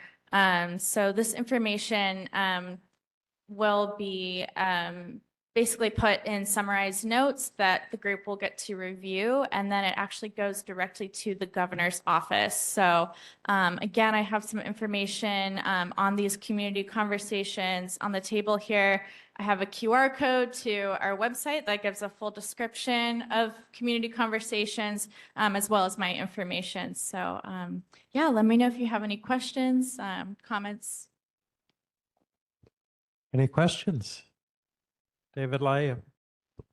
I'm sorry, but I drive on the roads and particularly at Schofield, the military personnel counts have obviously increased. So the traffic is picked up on our streets, and I'm just concerned about the traffic problem that it creates. I'm sure you understand that there's also a rent issue that seems to outprice local residents who don't get medical or don't get stipends for their housing. But just the increase in traffic is really what I'm concerned about. And are you guys doing anything to mitigate against some of those things? So I think it's really great that you brought that up. Yes, I think that's something we've all seen. I can certainly say that for myself. Yeah, so I will definitely, keep that in mind, and thank you for sharing that. Yeah, and then also the housing piece that you mentioned. So we're actually doing a housing study that'll be coming out. So if you do want to see updates on that, that'll be eventually on our website as well, because yeah, it's a very big question that a lot of us have, and we want to know ourselves. It's it's a completely neutral study. It's very just data focused. Yeah, because we do want to explore things like BAH, the basic allowance for housing, as well as COLA. So yeah, thanks for bringing that up. Yeah, as part of the reapportionment process, because Hawaii does not count military personnel and families in reapportionment, the military population is subtracted from the census population. That's done every 10 years. And, I think the last reapportionment, which used the 2020 census as compared to the 2010 census, not only was the state overall population fairly stable, the military and military dependent population was stable as well. So if there is more data on that, we of course would be interested. So thank you very, very much. Thank you. No, I didn't. Evan Weber. Yeah, mahalo for joining us tonight and for your work to try to engage the community on these issues. I did have a couple of questions about the format. I'm curious why these sort of small private conversations, and if there will be other forums. And then also, what is the what is the purpose of these conversations in the first place? There are already several kind of existing public review forums for the military leases, like our land boards, like the EIS process, et cetera. And then I think most pointedly, I'm a little confused as to why the military is doing community outreach for the governor. You said that these reports are going straight to the governor, but shouldn't the governor be doing his own engagement? And it seems like a little bit of a controlled process, if I'm being honest, rather than allowing these conversations to go through the normal formats or to be able to have dialogue in public spaces. Okay, so to answer the first part of kind of the first question you have, so the main purpose that we're doing small groups is that we're finding that it's most comfortable for people. I think that's one of the most important things to us is to just have, they're really talk story, like casual conversations where people we're seeing feel more comfortable to be really honest. We have heard everything across the spectrum. We've had some really difficult conversations, but overall, everything has ended really smoothly. And people have some really great ideas, really tangible ideas, things that, we can see actually happening. And then, yes, there will be further opportunities, kind of larger scale stuff. So we are looking at doing kind of some more community-based kind of large scale events just to kind of focus on that side as well. So yeah, the small group and kind of the larger, more public events, we are currently planning those. Just kind of, the purpose, the point of this really is to inform decision making at the state level. So that's the main purpose of getting direct community input. I do want to clarify that our office, although we do have military in our name, we are not associated with the military. So I just want to make that really clear. We are a state office. Thanks for clarifying that. That makes more sense. And then, one more follow-up question there. You mentioned the housing study, so that's being done by the state government as well, not by the military? Correct. Okay, great. Yeah.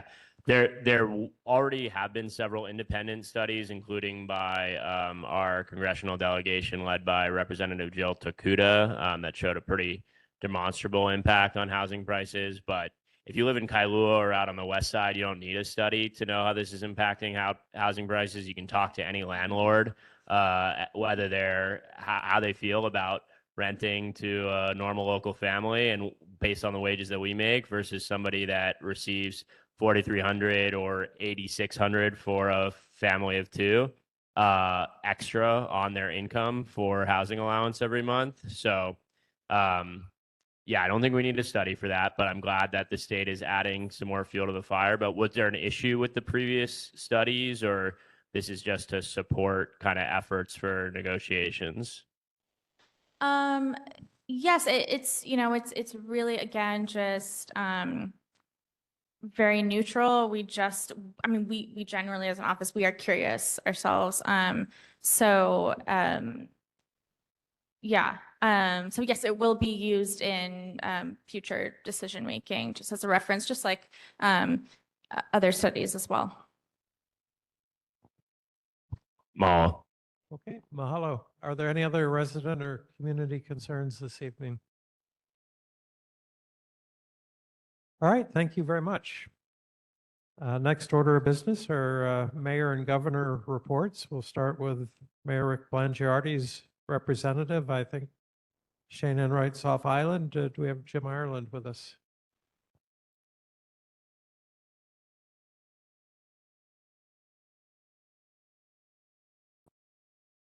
We do not. Governor Josh Green's representative, Aaron Connor Jerome.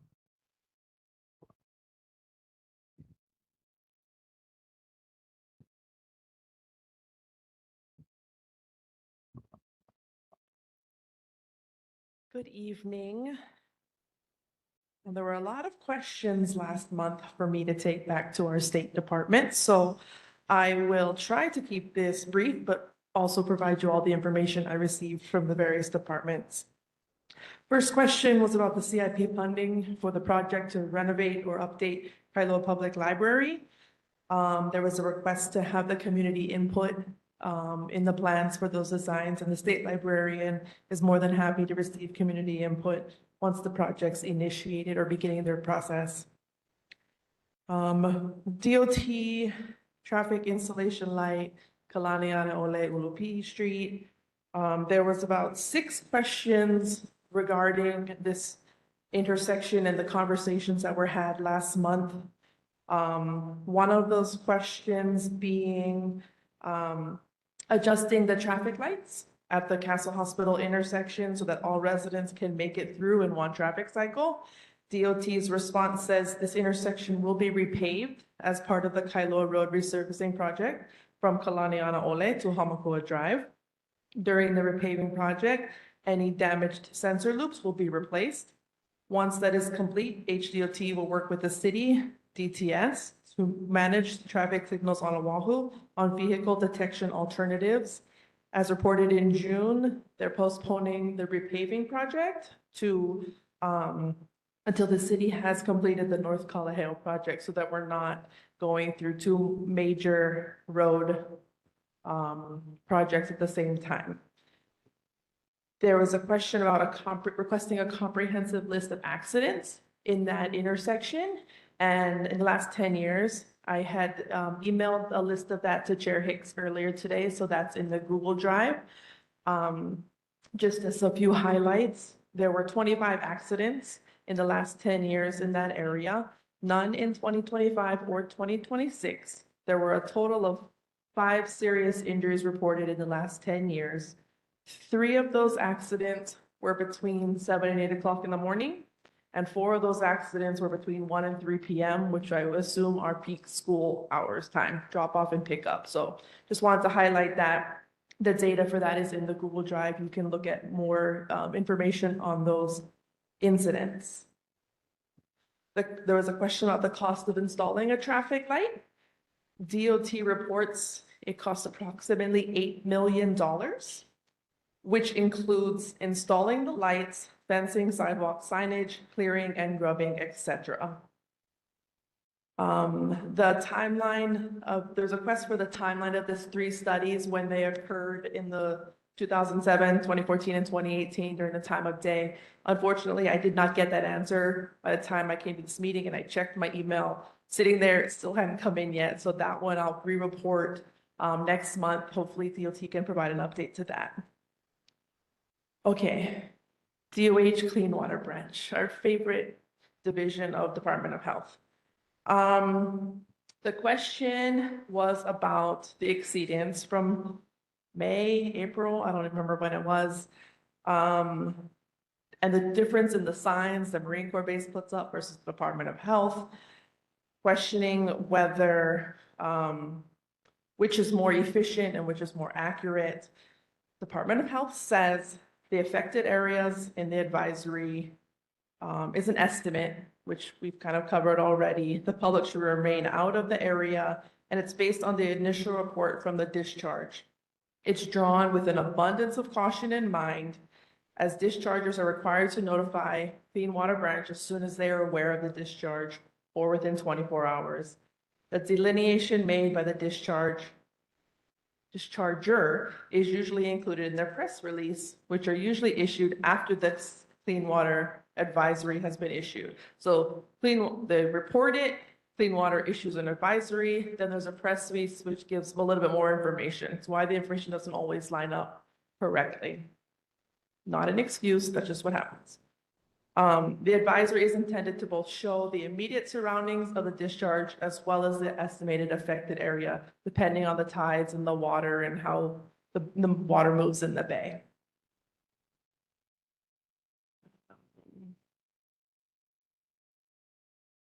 The question about DOH deeming Marine Corps Base Hawaii signs adequate. If so, they should just use the red circle rather than the orange polygon.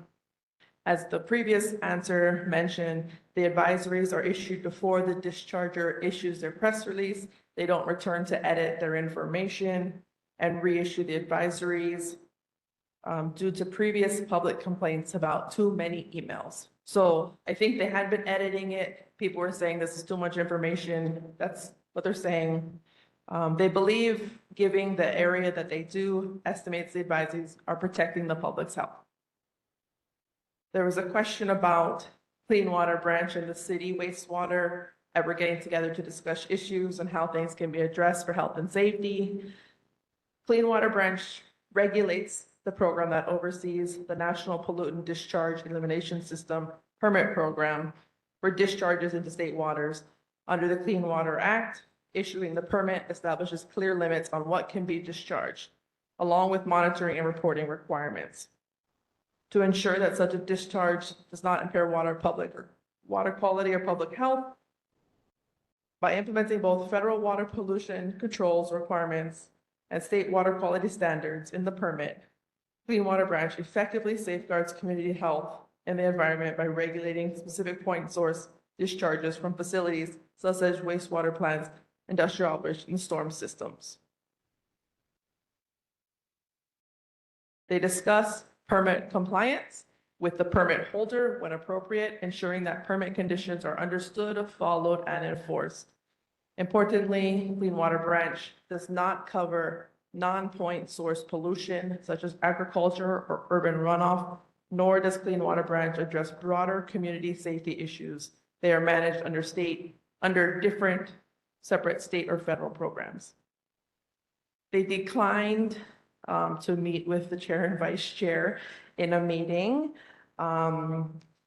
related to the permit compliance, but they appreciate the board's commitment to protecting our community and environmental health. Compliance discussions between the program and the permit holder are conducted directly with the discharger, as these meetings are intended to address permit-specific technical, regulatory, and enforcement matters. Because of this, we're not able to include outside parties in these discussions. There's a question about the bacterial exceedances being different. Is there a need for an updated study? The short answer is no. When the discharge exceeds the limit established in the permit, no updated study is required because that limit is calculated using statutory water quality criteria that protects human health and recreational uses. The question about the water sewage sensors and the EPA, DOH didn't know what I was talking about. So I did ask Chair for some follow-up information, but I don't believe I received anything further prior to the meeting. So if there's more information on that, specifically the website that Gary, you were looking at that has the missing information, I would like to be pointed there so I can follow up with the Department of Health. Well, Aaron, we really appreciate your facilitating this exchange of information. I really am a little slightly disappointed that the State Clean Water Branch isn't receptive to a friendly meeting with Levani Lipton and myself. But, you know, it might be more efficient to have a direct conversation than to use you as a conduit. But I would appreciate that. I think I copied you on an email that discussed exceedances that are posted online by the city on shoreline monitoring. You know, if there's a wastewater treatment plant exceedance that triggers daily shoreline samples, the whole length of the beach from Marine Corps Base, Hawaii down to Lanikai. And if there isn't a wastewater treatment plant trigger, then those shoreline samples are conducted weekly. And when you look at the data for the last, I think from January 2025 through May 2026, there were over 100 instances where shoreline sampling exceeded the allowable amounts. A couple of these sampling points, more than 20% of the samples taken exceeded the trigger point. And these did not correlate with periods of wastewater treatment plant exceedances. So, you know, this is really the brown water storm runoff primarily. And so that data would suggest that, you know, there are a significant amount of time when it would not be safe to enter the water in the vicinity of these places, especially the ones that are more than 20% of the time exceed the value. And so then I compared that to the email notifications from State of Hawaii Clean Water Branch. When there is an exceedance and there is an advisory issued, and I've got all these emails going back, I looked at them going back to January 1st, 2025 to see how many were of these advisories were related to brown water in Kailua. And there are only 3. One of them was actually a statewide advisory. One of them was an Oahu-wide advisory. And one of them was a Kailua-specific brown water advisory. And so that raises the question, if we've got over 100 routine shoreline sample monitoring events that exceed the permitted value, and almost certainly these are brown water related, how does that correlate to only 3 brown water advisories affecting Kailua and only 1 specifically for Kailua? And, you know, that would probably be a ripe 45-minute discussion where we could get educated. And so if you could either find the answer or facilitate a discussion, that would be tremendously appreciated. I will try to word my request differently and see if they have a different answer. And I'll double check, make sure you're on that email. If not, I'll send it to you. Okay, thank you. All right, questions for Governor Green's representative tonight? Levani Lipton. I'm just going to follow up, Gary. Can you make sure that I'm saying this correctly? So Gary periodically goes to the website, DOH's website, where they have all of the advisories, and he has cataloged how many of them there's no like follow-up. Now, I just went recently and it does list the cause of why there's the different advisories, but supposedly there's supposed to be a follow-up. Like once the advisory is issued, there's supposed to be a follow-up, a definitive follow-up. And in prior years that Gary had done his research, there was like nothing listed. It was just, here's the advisory, here's the dates, and then it's been canceled. And then there's been no follow-up, like what was the cause? Can this be prevented? So I think that's what Gary was referring to in that question that you had mentioned, but Just Clean Water Branch's website of the. yes. Oh, Yeah. okay. Yeah, so I mean, I just looked recently, just like in the last 6 weeks, and it's showing like what the cause is. So that's good. So we can start tracking and tracing.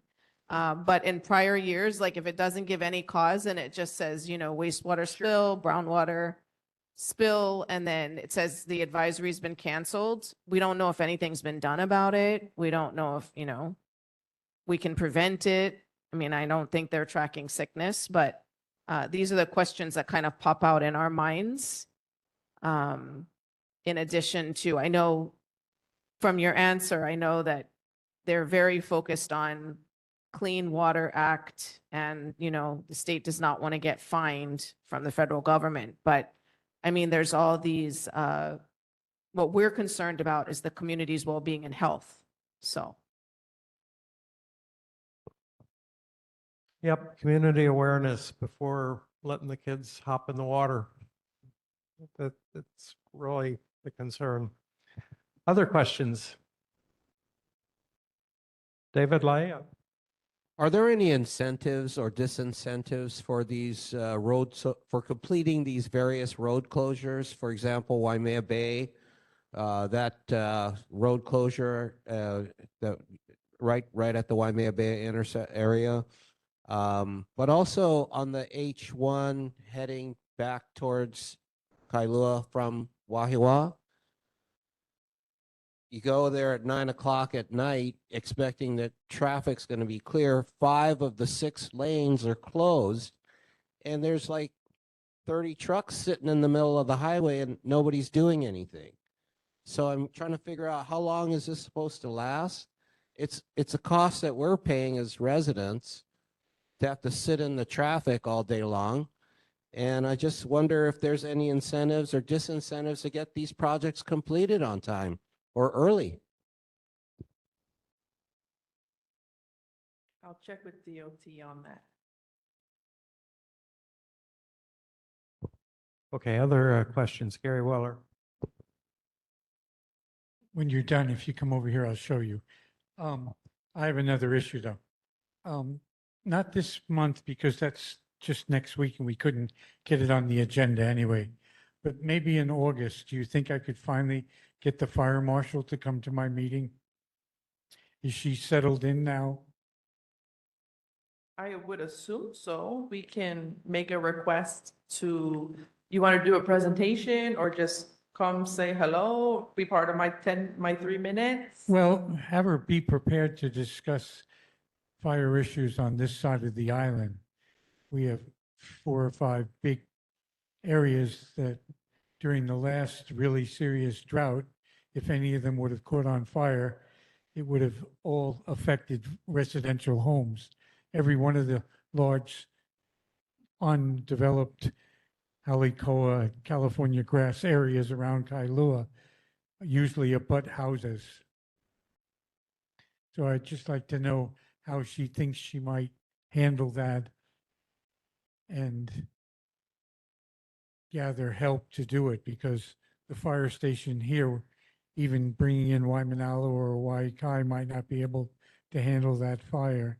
And I know there was discussions about using the military's fire assets to help fight a wildfire. So I'd just like to know the plan and maybe publish it.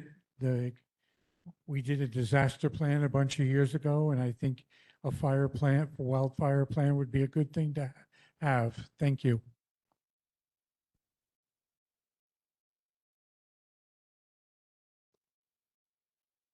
Okay. Any questions online? Any audience questions? Thank you, Aaron. Happy 4th.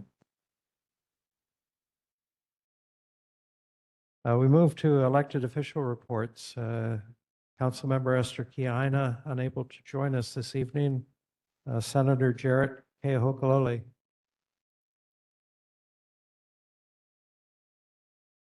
Representative Lisa Martin.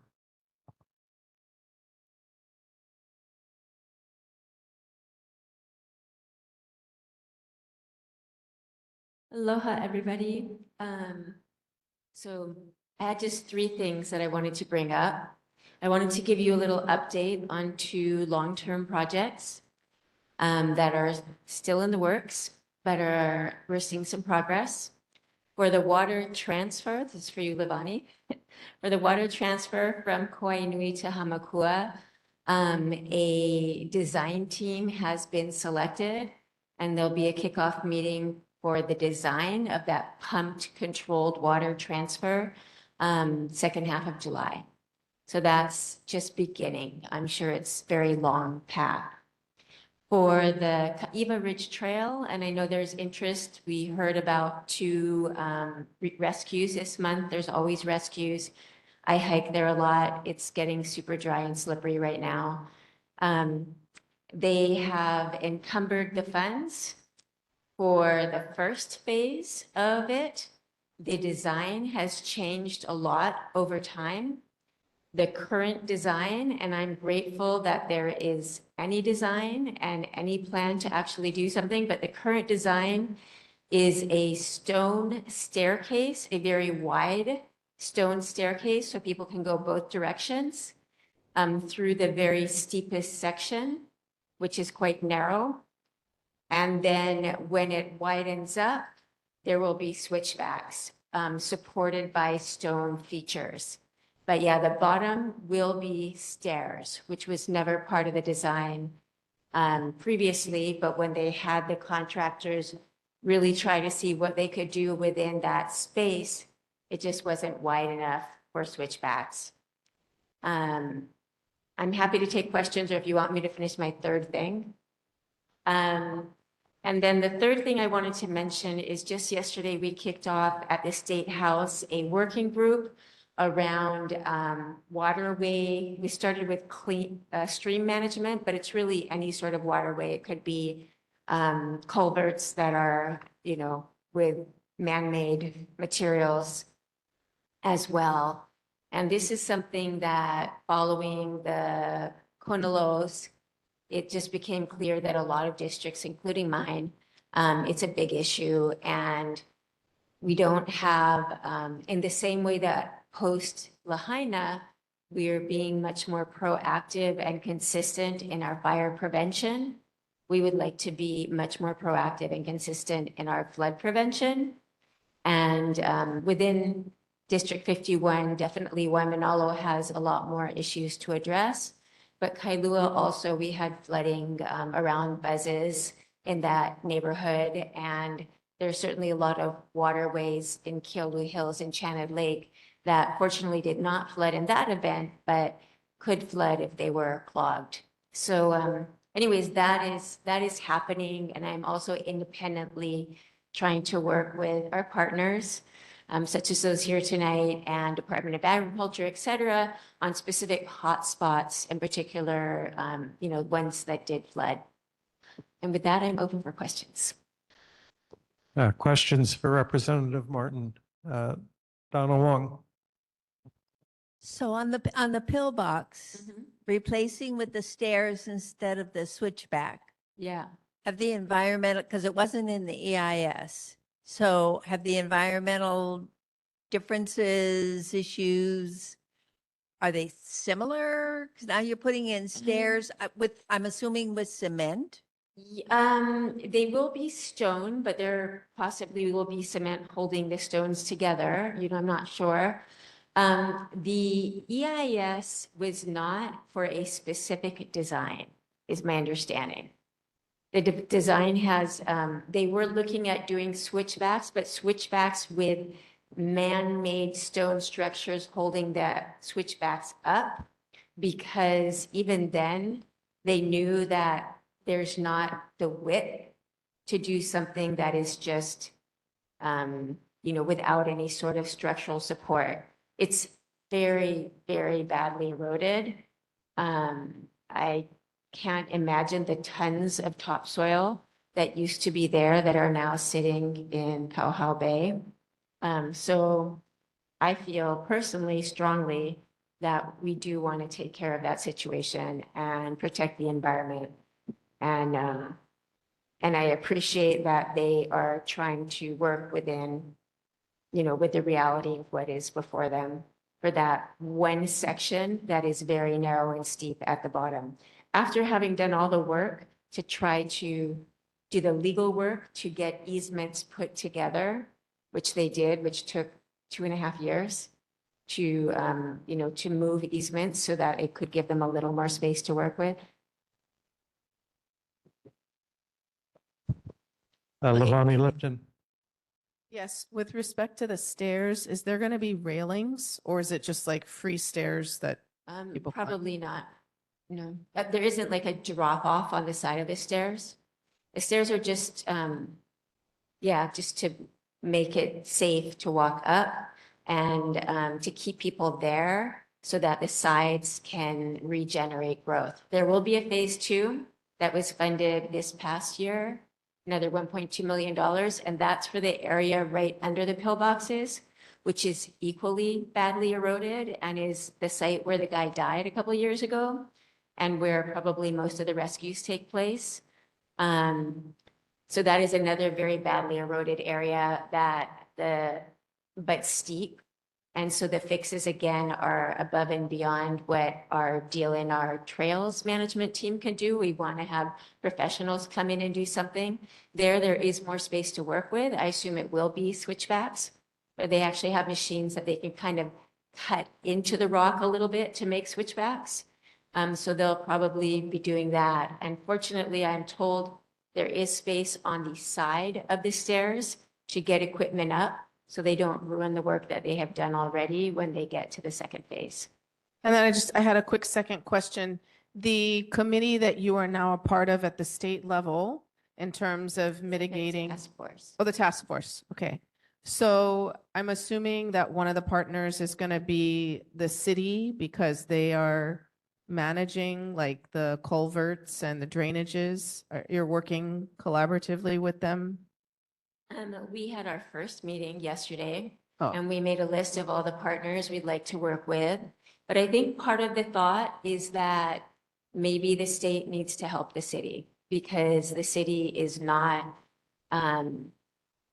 managing all of those, as frequently as is needed. And in some places where it's very wet, which fortunately is not Kailua, but in other wetter areas, everything grows back so quickly. Yeah.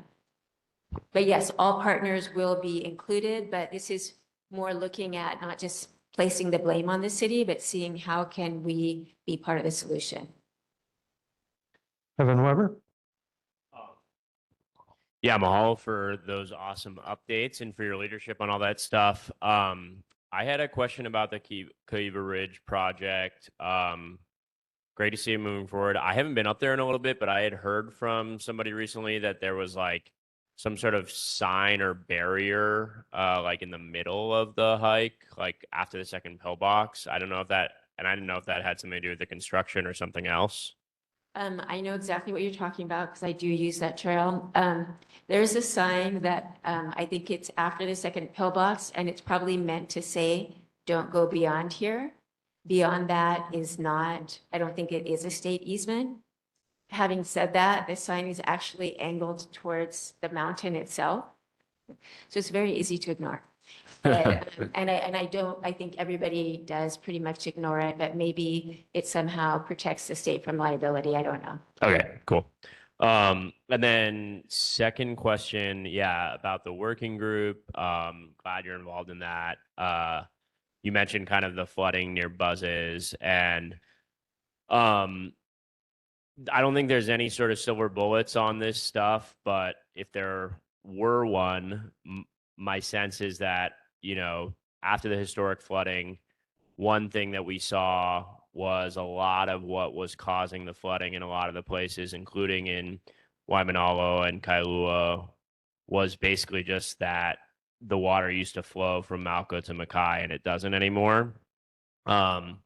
So it would be awesome if there was some sort of statewide solution on that. And so I guess that's a request, like if that can be a part of the legislative exploration to try to work with or override the city to kind of make that happen. But in particular, as you know, there have been longstanding efforts to try to restore that near buzzes at our stream there, and wondering if this might be an opportunity to continue that work as well on a permanent basis.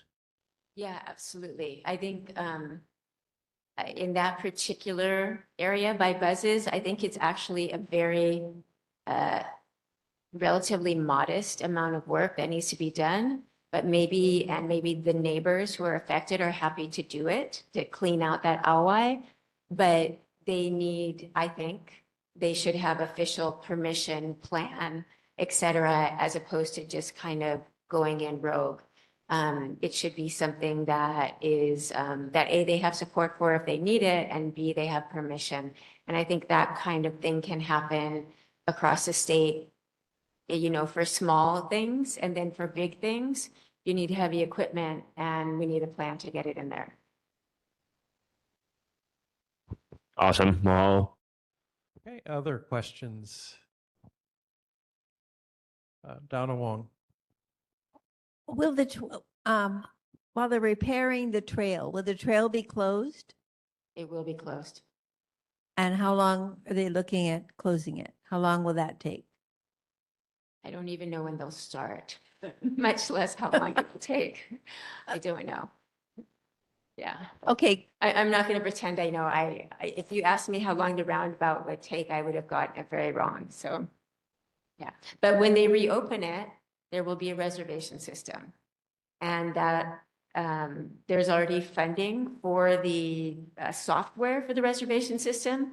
And the plan right now is to not require reservations for residents, but to require them for non-residents, but free. And I think it's a first step in bringing in management. They have not yet finished the rulemaking process to amend the Hawaii administrative rules to allow them to charge a fee for trails. Right now, they can charge a fee for parking at parks, but not for accessing a trail when there's no parking involved. But I really want them to finish that process because I would like to have a robust reservation system, not necessarily to make the numbers very small, but to control the hours so that the neighbors in that area don't have to deal with the pre-dawn hikers. Thank you. Yeah, I have a question. Jeremy Treskin. Can I add real fast? I'm sorry. DLNR reported that the construction is supposed to begin in 4 to 6 months, and the trail will be closed during construction. Estimated. Yeah, question for Lisa regarding the reservation system. Please go ahead, Jeremy. Yeah, so will residents have to apply to on the reservation system to hike the trail? In the initial phase, no, but eventually, yes. I think the plan is for it always to be free for residents, but to use it as a tool to restrict hours. My personal plan that has been discussed with all the stakeholders is to have a Friends of the Kaiwa Ridge Trail so that people who are regular hikers could become a friend and could go without a reservation carrying water to water our native outplanting as we try to restore that whole area, feeling that the regular hikers are probably fit enough to carry a little extra water with them. Well, it seems like, you know, that's a very popular hike for a sunrise trail. Is that still going to be available to locals to be able to get up there to watch the sunrise? No, it would not. Yeah, it's people going up to watch the sunrise, wake up all the neighbors. They're very excited. They chose to get up early. You have the doors slamming. You have the guy saying, "Hey, don't forget your water bottle," and et cetera, and everybody sleeps with their windows open. And excited hikers do not think about people that actually deserve to get a night's sleep. Yeah, so just to clarify, there's only going to be a set amount of people who can hike the trail at a certain time. And if the slots are filled, is that accurate, or is it going to be wide open? I guess, like, for residents, can we hike the trail whenever we want to, or is there going to be a certain amount of is there going to be a cap every day to get on the trail? It's probably going to be a process with adjustment, kind of like Hanauma Bay. I don't know if you remember when they opened Hanauma Bay with the reservation system after COVID. They started with reservations for free reservations for residents and paid reservations for visitors. In time, they found that the numbers were such that they were able to eliminate reservation requirements for residents. So I think it'll be kind of like that. It will be an iterative process, seeing how it goes. Seems like and trying everything to is getting, adjust to seems like, maximize free access for our seems like residents. everything's getting extremely difficult to do in Lanikai, with the parking reductions. And now it's going to be challenging to get on the hike, to hike the trail. So I don't know. I'm just curious to see how that kind of plays out and how much harder it's going to be to access Lanikai once all these things are kind of in place for local residents. Yeah, it's a very, it's a trail that has been loved to death. And it's just been a very problematic trail, but it is a fantastic trail. And in a very short distance, it offers fantastic views. And at this time, we get more than 1,000 people a day, even though the condition is terrible. And once we improve the condition, which we definitely want to do for the environmental reasons and safety reasons, we may get more people. So, so there's real concern about keeping some sort of, just keeping it manageable. And I do think that it will be a process that involves a range of stakeholders to keep reassessing the system once it's in place, which is probably a few years away, to try to find the right balance. But again, for people that are regular users, I think we can have a special exemption carved out for them, and they can also be regular helpers to restore that INA. Yeah, well, I think it's like there is a lot of regular users that get up there very easily, but once the parking restrictions are in place and then the reservation system's in place, it's going to be a lot harder. Just kind of like Hanama Bay is a lot harder to go to now, right? A lot less locals go to Hanama Bay nowadays. All right, thank you, Lisa. Yeah, just as an aside, Hanama Bay is open to residents free at any time. Okay, any other Yeah, copy. questions? I mean, last time I went there, you have to go through like a whole environmental brief before you can even get down to the beach, right? So it's a hassle to get down there. Well, we appreciate the House Task Force Working Group on the stream management. That came up in the town hall, and manage the streams, perform maintenance to prevent them from clogging. You minimize or prevent flooding. A failure to conduct maintenance has a predictable result of flooding. And island-wide, there's evidence that we can do better. So that is very much appreciated. Senator Chris Lee.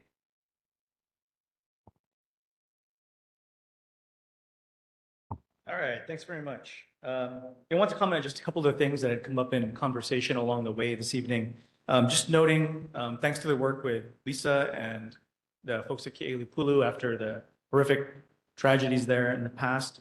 One of the bills we passed, which was not specific to that, but was put in place for all schools and all kids across the islands, sets in place directed and dedicated funding to do those exact kind of projects that help make things safer in school zones. It's replacing the Safe Routes to Schools funding that was lost when the feds took it a number of years ago. And so we stood up a whole new program that we passed when I was transportation chair a couple of years ago. I raised that because if there are other folks out there that you guys hear about in other schools that want to replicate what's being done here, there's dedicated funding set aside waiting to do it. So we can follow up on that later on, but really exciting stuff.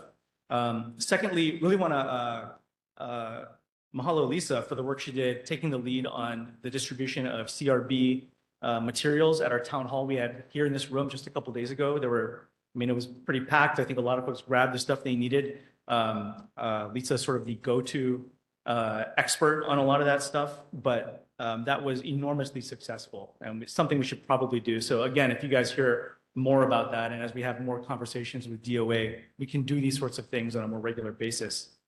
And then finally, the symphony in the park has been such a wonderful thing.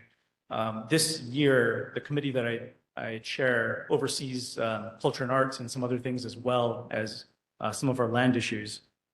And we dedicated the symphony as our official state symphony, which means it can get direct public funding for the very first time to ensure that every time there's a loss of funding because of a recession or whatever else, everybody doesn't get laid off and the symphony ends up folding, which has been on the brink for a number of years. But what we also did was create a performing arts grant program for the very first time.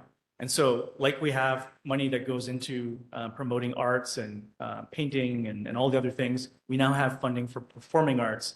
And so what that means specifically for us is that we can fund things like that and get more access for our communities who definitely don't have the opportunity to be able to enjoy things like the symphony, like other sorts of performances that we simply don't see here, but that happen in town and in other places around the state. So hopefully that means we get a lot more of that coming in real soon. On the whole, on average, it's been a pretty good year. The average number of bills and resolutions a legislator passed this year was 8. Thanks to a lot of the folks in our community who we worked with, and I really want to send a shout out to so many different groups. But because of their engagement, helping to support some of the bills that we put in, I was able to pass 27. It's a banner year.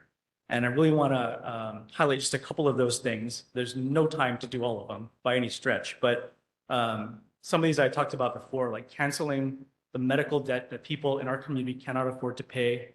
We're wiping out 50,000 families worth of debt, including 2,000 families right here in our community who otherwise will never be able to access basic credit, loans, all the things that you need to run a daily life.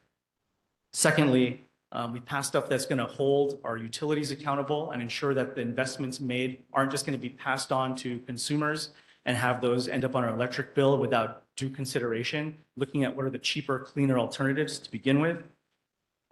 Took on Ticketmaster and Live Nation and some of these larger ticket resellers for concert tickets. I don't know if you guys noticed, but it costs pretty much half your bank account to go to any event. And a lot of that is because mainland folks are coming in and just buying up all the tickets and then reselling it before any local folks have a chance. So we're taking that on too. And then for Kailua specifically, there are a couple bills I really want to highlight that took a couple years to put together that we passed. One is creating a new Office of Community Culture and the Arts. This basically puts in place capacity to do what so many other cities have done around the country, where you can actually get real boots, real people, local folks who are looking for work, employed and have boots on the ground doing basic things such as like cleaning up streets and doing all the stuff that we know that there's not current capacity in either the city or the state to really do well. And it's something that's been really successful, helping to really reinvigorate not only cleanliness in communities and public engagement, making it feel like it's a safer place, but also then doing a lot of the programming, like getting schools and kids out doing public art and things like that. Also, we created a new fund specifically to help with events like the I Love Kailua Town Party and other things where we can help subsidize some of the upfront costs that make it difficult to put those on. And then finally, on the environmental side, one of the bills I passed, which is about to be signed into law, creates a whole new statewide network of conservation sanctuaries to protect what limited native species, especially the endangered ones, we have left. It's been enormously successful in other places like New Zealand, where they went from one of these things that saved a number of species and put them back to real sustainable populations. They now have 35 of those across the country. So we're lining up public and private partnerships and money to do the same thing right here. And then finally, there was an incident a couple of years ago at Ke'elepulu Elementary School. We were working with the principal who was frustrated because a neighbor who didn't like some of the trees that were on campus that the kids used to eat lunch under were blocking his view. And he snuck onto campus one weekend and just chopped those trees down. And as it turns out, there's no ability for prosecutors to go in and hold him to account. And so one of the laws we pushed through creates for the first time penalty for criminal destruction of a tree. So that now if someone does that, they not only have the criminal penalties that they could potentially face, but they also are required to go in and pay to replace the value of those trees so that basically the schools are made whole. You know, it's stuff like that that is just so irritating, I think, for so many people and can so easily be avoided. So I really want to thank the community over there for stepping up to the plate and helping to pass these things. Let me stop there because I realize there's a lot, there's so much more, but happy to answer any questions. Wow, that's an incredible number of bills passed. Questions for Senator Chris Lee? Donna Wong. Now that the governor has signed the budget, what is the process for how much money is in the budget for the library? Is it 3 million? Oh, there's, yeah, we put in $5 million to start the planning process for the library and the disaster resiliency component. So what is the process? So the money goes, well, assuming the budget gets signed, which it will, July 1st, the budget takes effect. And then sometime thereafter, probably it's usually like August, September, the Budget and Finance Department will vet all the different appropriations and kind of go through one by one. And then the respective department, in this case it would be libraries, request the release of the funds, which then gets released to the libraries, and then they can start encumbering the funds, which basically means they can start using them to, in this case, it's appropriated for starting the planning process so that they can go engage the community and figure out all the different, next steps on that sort of thing. So it's going to go to the libraries, not DOE? Well, technically, all libraries are under DOE. So it's a pass-through DOE, but libraries is its own kind of like separate sub part of the DOE budget. Okay. But they're independently run by the state librarian and their whole team. Okay, thank you. Yeah. Other questions for Chris Lee? Yeah, I got a quick one. Jade Lau. Hi, Chris. I'm so thankful you're here. You have been busy and missed a couple of our previous meetings. So what's the status of the dog park on Hamakua or wherever we're putting this dog park? Because there is a need for space for people to let their dogs roam that is dedicated to them. Yeah, totally. Tell me about like frustration. That one's been one of the ones. Delayed by COVID, as we talked about before, and then delayed by some of the survey work. I just talked with DLNR a couple months ago in an update. The committee I chair now, Water and Land, in addition to the culture and arts stuff I mentioned, also oversees DLNR. And so we've been working with the new head of parks. Their state parks head, Kirk Cottrell, just retired, so there's a little bit of a reset process. But the new guy's great. He's been around, so he understands the issues. So they're moving ahead. They've already got some of the survey work underway. A&B, who currently owns the land, has to transfer or do the official, final sign off. Once the survey work determines that there's no, nuclear waste or anything else that's still remaining under there, so that if it comes to the state, then we don't just saddle taxpayers with all that liability. But that being said, plan is still the same. Roughly half of it is in the wetland restoration sort of bucket, which will put it back to actual active wetland. And then the other half where there's all the Coluccio construction debris and everything else is where you'd have the dog park. The one thing I'll say that's different, this was held up with the city for some time because the original plan was to have the private land transferred to the state would do the work, we'd set the whole thing up, and then the city would manage. Because the city has very strict standards for what it will manage, in most cases, they want like grass and like a chain link fence and nothing else. At this point, we're talking about, well, why don't we just have a local community group do the management? And one of the bills we passed this year sets up co-management agreements that makes it easy for, and this is statewide, not just for Kailua, but makes it easy for community groups like nonprofits and others to step in as a partner with the state to manage public lands. And so this could be one of those test cases. We've just started that conversation. And there's, as you know, a couple local groups here who have experience doing that. And so that is likely the way to speed things up and get around some of the red tape that's yet ahead. So what's your current timeline estimate? Another It 10 depends years? It depends on the surveys, which we haven't seen. Well, I haven't seen, right? Because what's in the ground is what's in the ground, and that could make or break, be weeks or years of remediation and all that sort of stuff. So I really don't want to speculate on that. But suffice it to say, it's been a project that obviously I've been pushing for forever. Can you One of those I please, intend to finish. can I just request that you please keep this board in the loop? Because we have had some pretty harrowing meetings with dog park people and children park people that just clash in a way that really we need a resolve in our community. Yeah, So, absolutely. Thank you. Okay, we have a serious time crunch. I'm happy to take things offline as well if folks want to after. Okay, yeah, I would ask that anything further go offline. Representative Mike Lee, there's a short message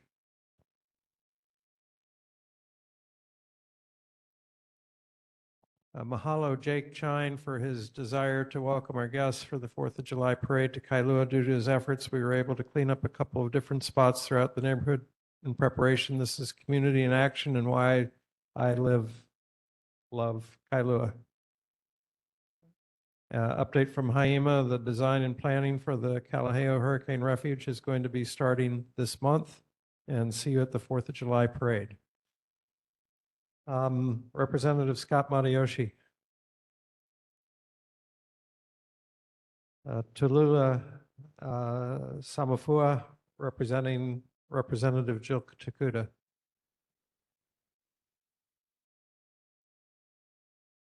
Reports from members who attended other meetings. Approval of minutes, our May 7th minutes. Any changes or corrections? Hearing none, the minutes stand approved. Our June 4th minutes, any changes or corrections? Hearing none, the June 4th minutes are approved.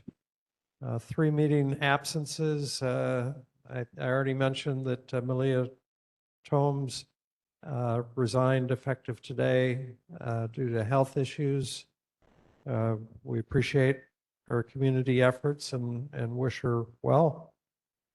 Kalama Souza missed 3 meetings in the 1 year first year on the board. He was out of the country for one of those and had family obligations on Maui for the other 2.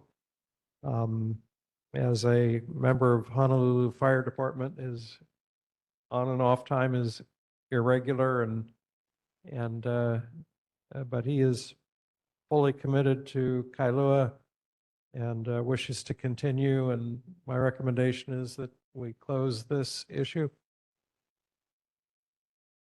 Hearing no objections, that is closed. Committee reports. Any committee chairs wish to amplify?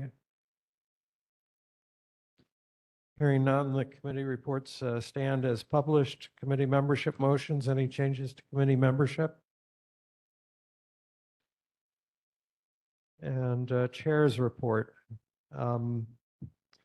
Timing is probably not great on this, but with deep appreciation and a touch of sadness, Kate Ryder also is resigning from the board. I received that notice today, and her resignation is going to be effective next week. Kate has been so energetic, serving as chair of Parks and Recreation Committee, right-hand person in running the Water Quality Subcommittee, which is huge. Putting together greenery for our 4th of July parade float, which she'll be there bright and early in the morning.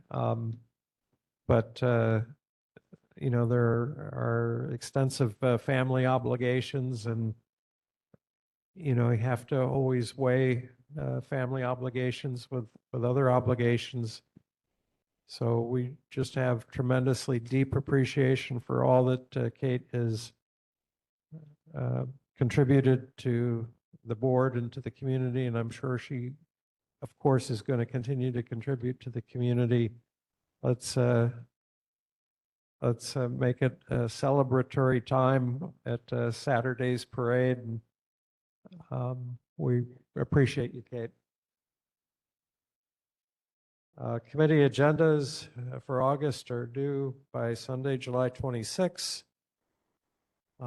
I asked people to let me know what your intentions are for parade participation on Saturday.